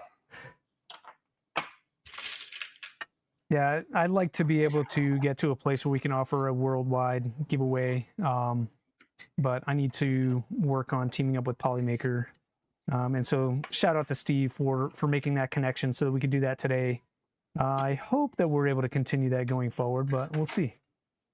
Again, that's part of improving the channel 1% each day or each week until we get to something that works for everyone. So you said Jason specifically said it was US only? It was kind of implied. Like he didn't specifically say, "Hey, this is US only," but it was implied to me. I mean, again, I need to clarify. Let me check. Let me check because I've got a message from him.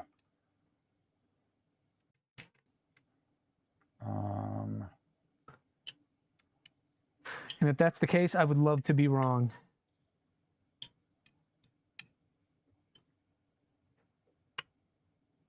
I don't think it matters on bottom pieces and parts.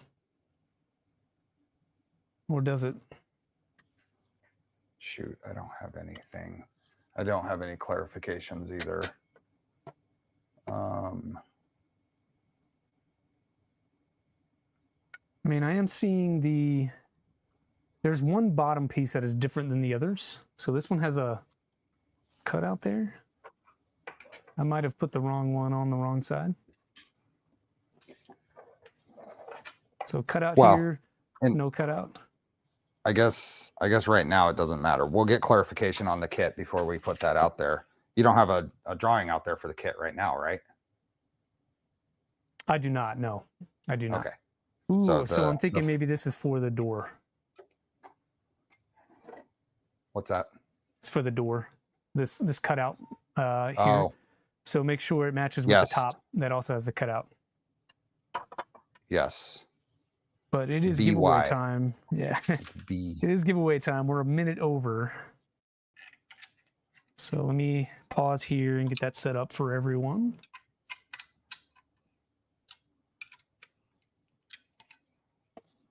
So Polymaker filament giveaway is worldwide.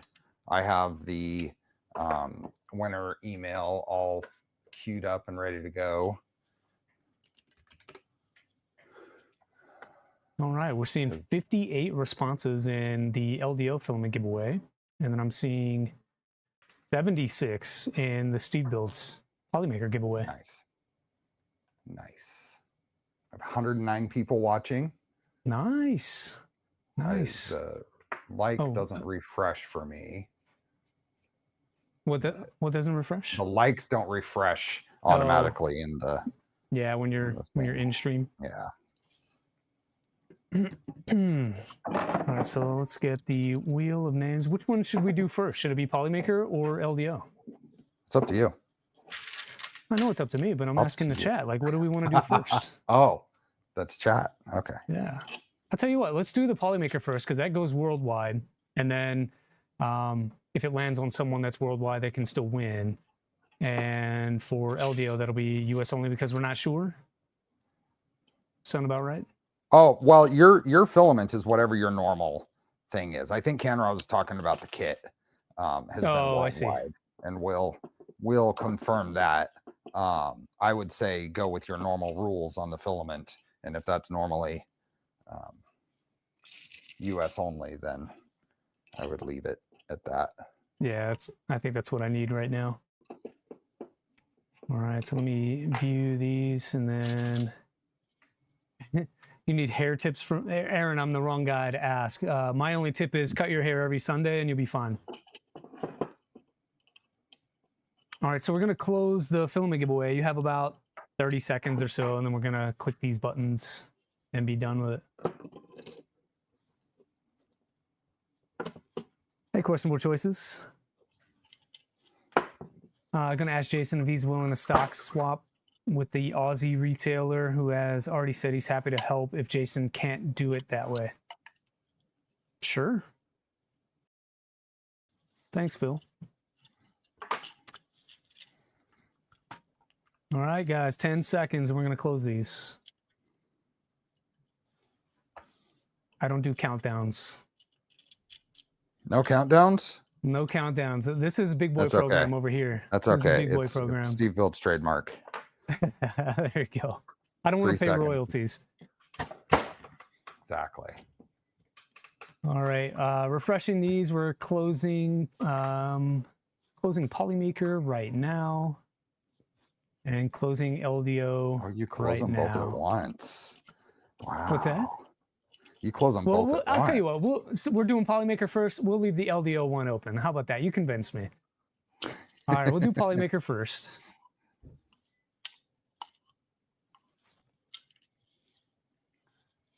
And I have that one closed. And so we're going to pull names over to Wheel of Names, and I'll get us on the correct Chrome tab here in a second. Had 82 responses on this one.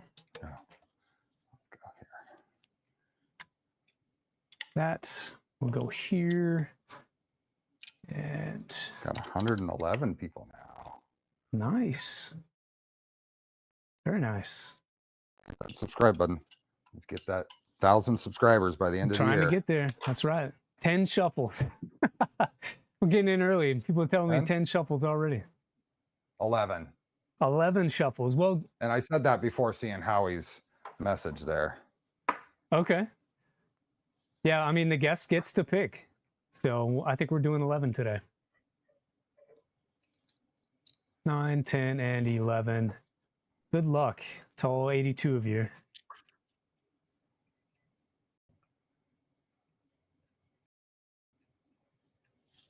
Oh, no way. No way. Kegel. He said spin again. They said spin Kegel, again? are you here, sir? Let's see. So close, yeah. Did you export this? Does that, when you export that, does it export to mine? It must. Interesting. Okay.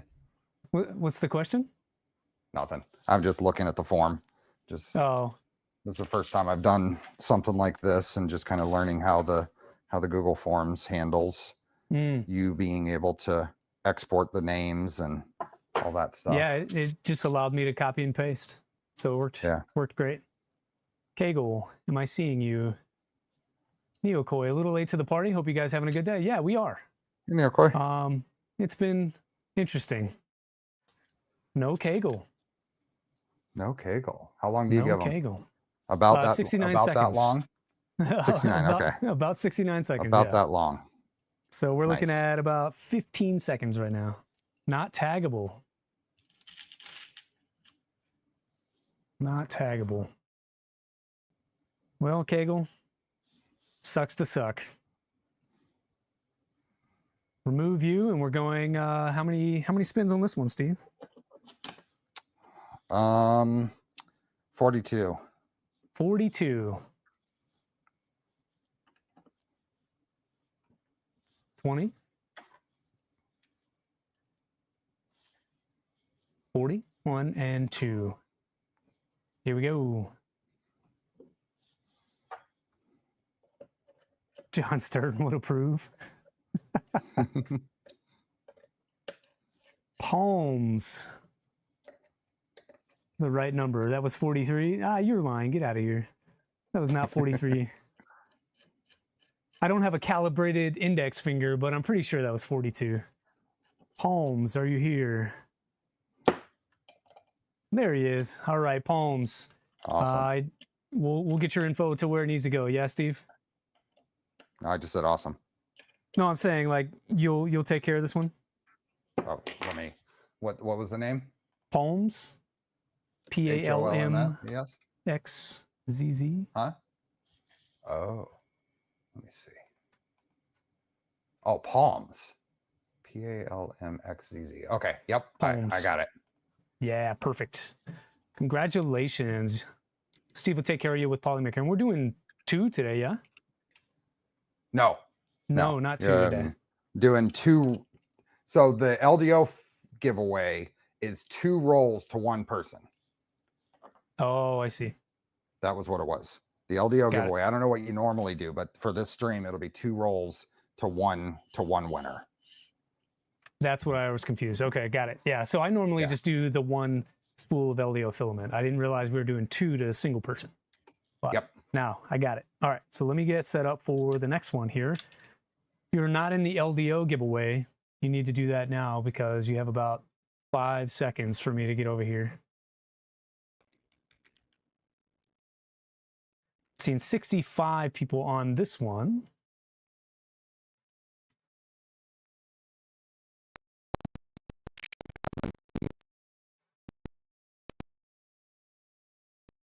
And the LDO filament is closed. So pulling over these names, got 108.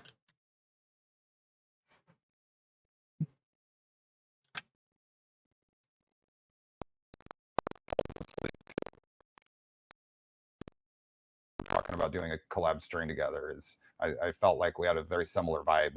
Just kind of having fun building. So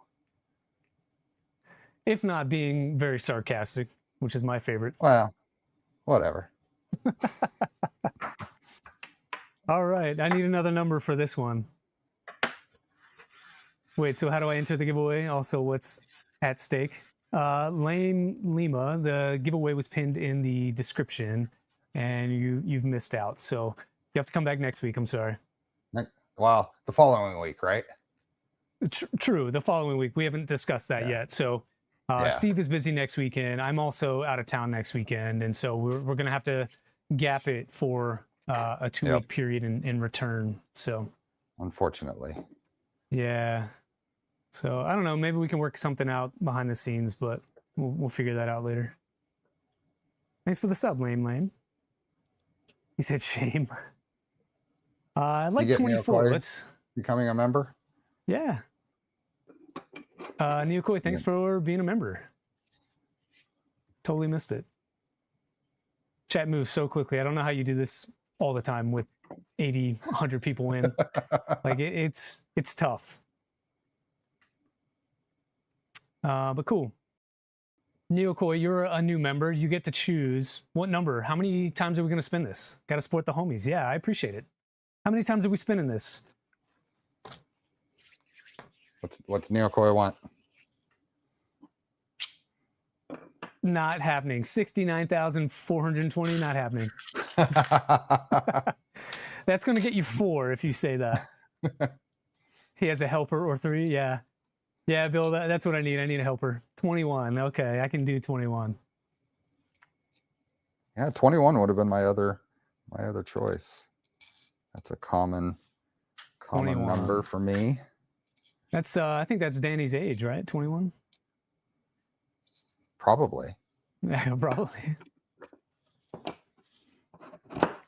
All right, who's this going to be? He said, "Whoa." Huh? Clinton to Spain. Clinton to Spain. Are you still around?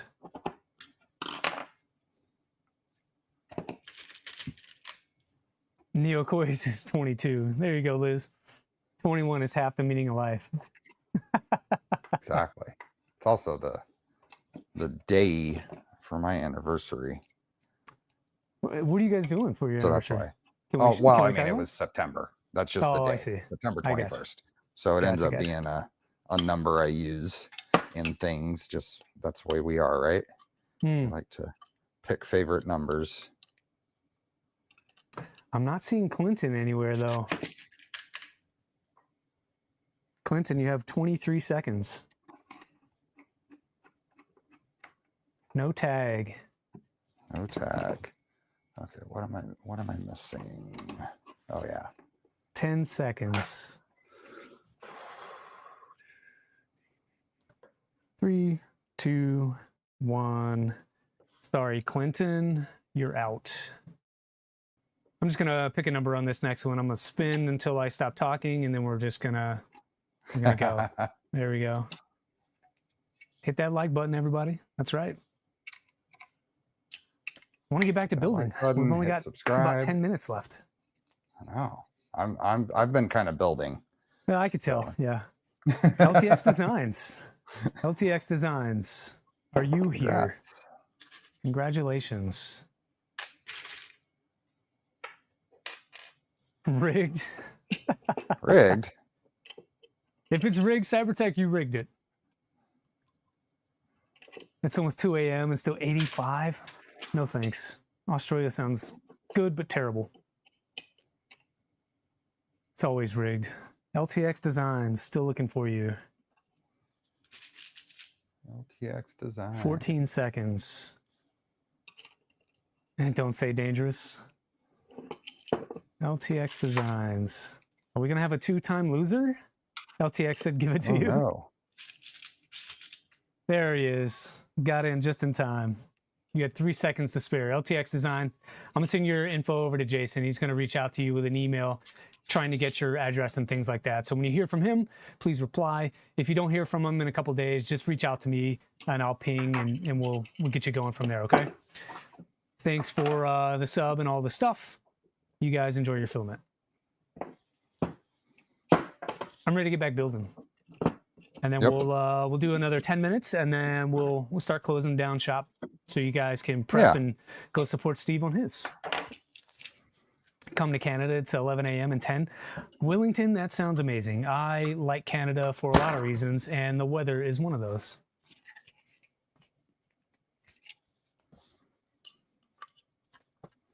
All right, where did I leave off? Got the top on, bottom. Let's get that guy flush. We'll start doing more T-nuts here.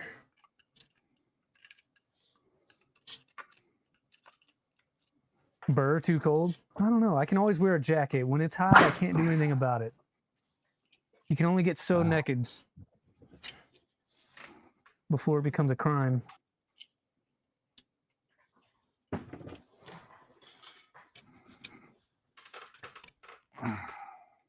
Have you got all your uprights finished by now? Not finished. I'm not finished. Getting close.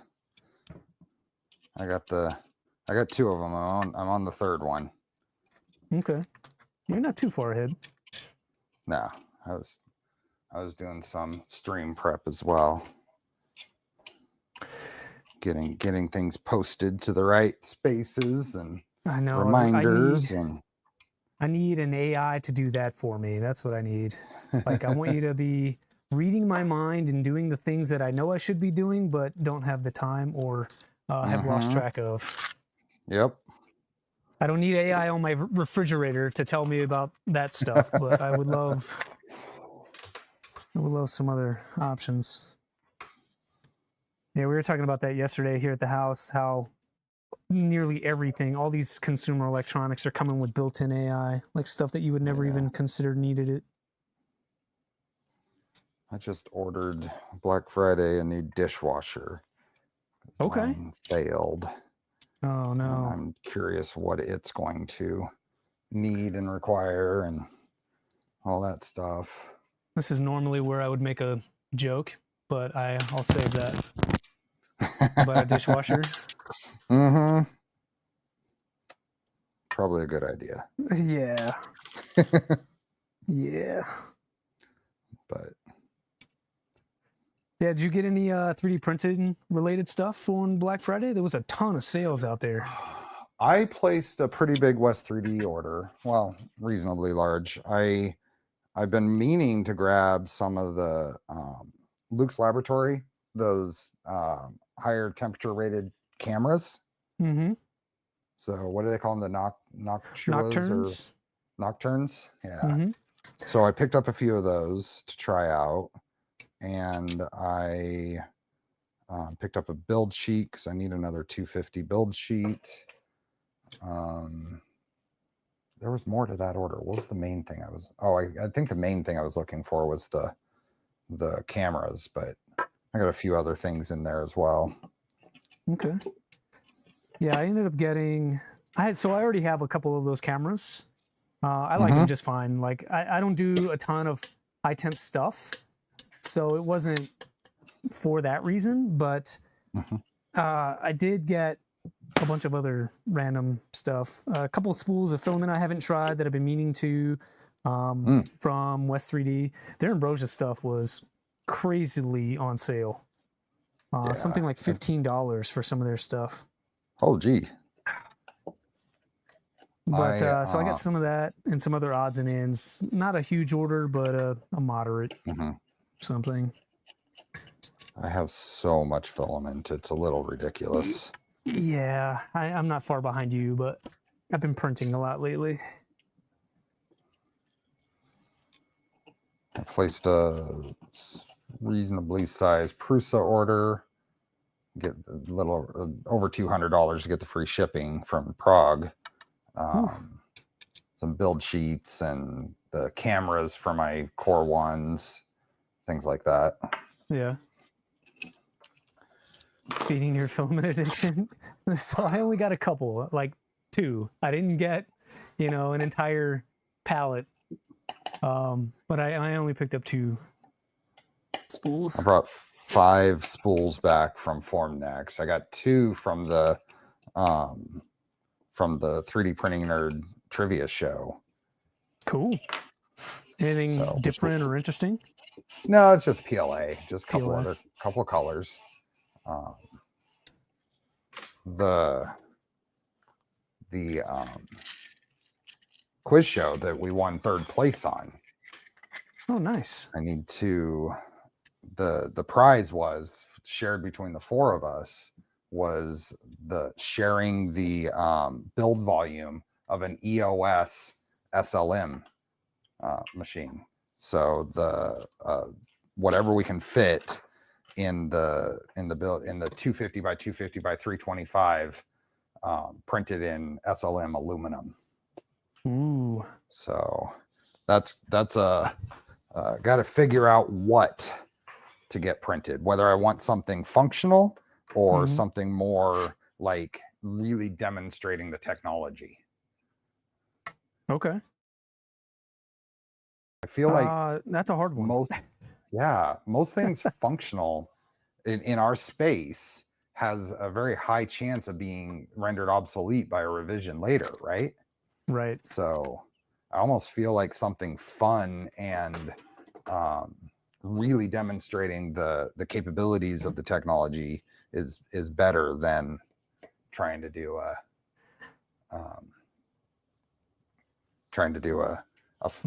part for a printer build or something. Or just build a new printer instead of updating, right? Well, you've seen the Monolith Zero, right? I have. I love it. That's definitely on my list. There's a lot of SLM parts in that. It's on the But list of things that Daniel and I are looking at potentially doing for our next collab. dude, that'd be cool.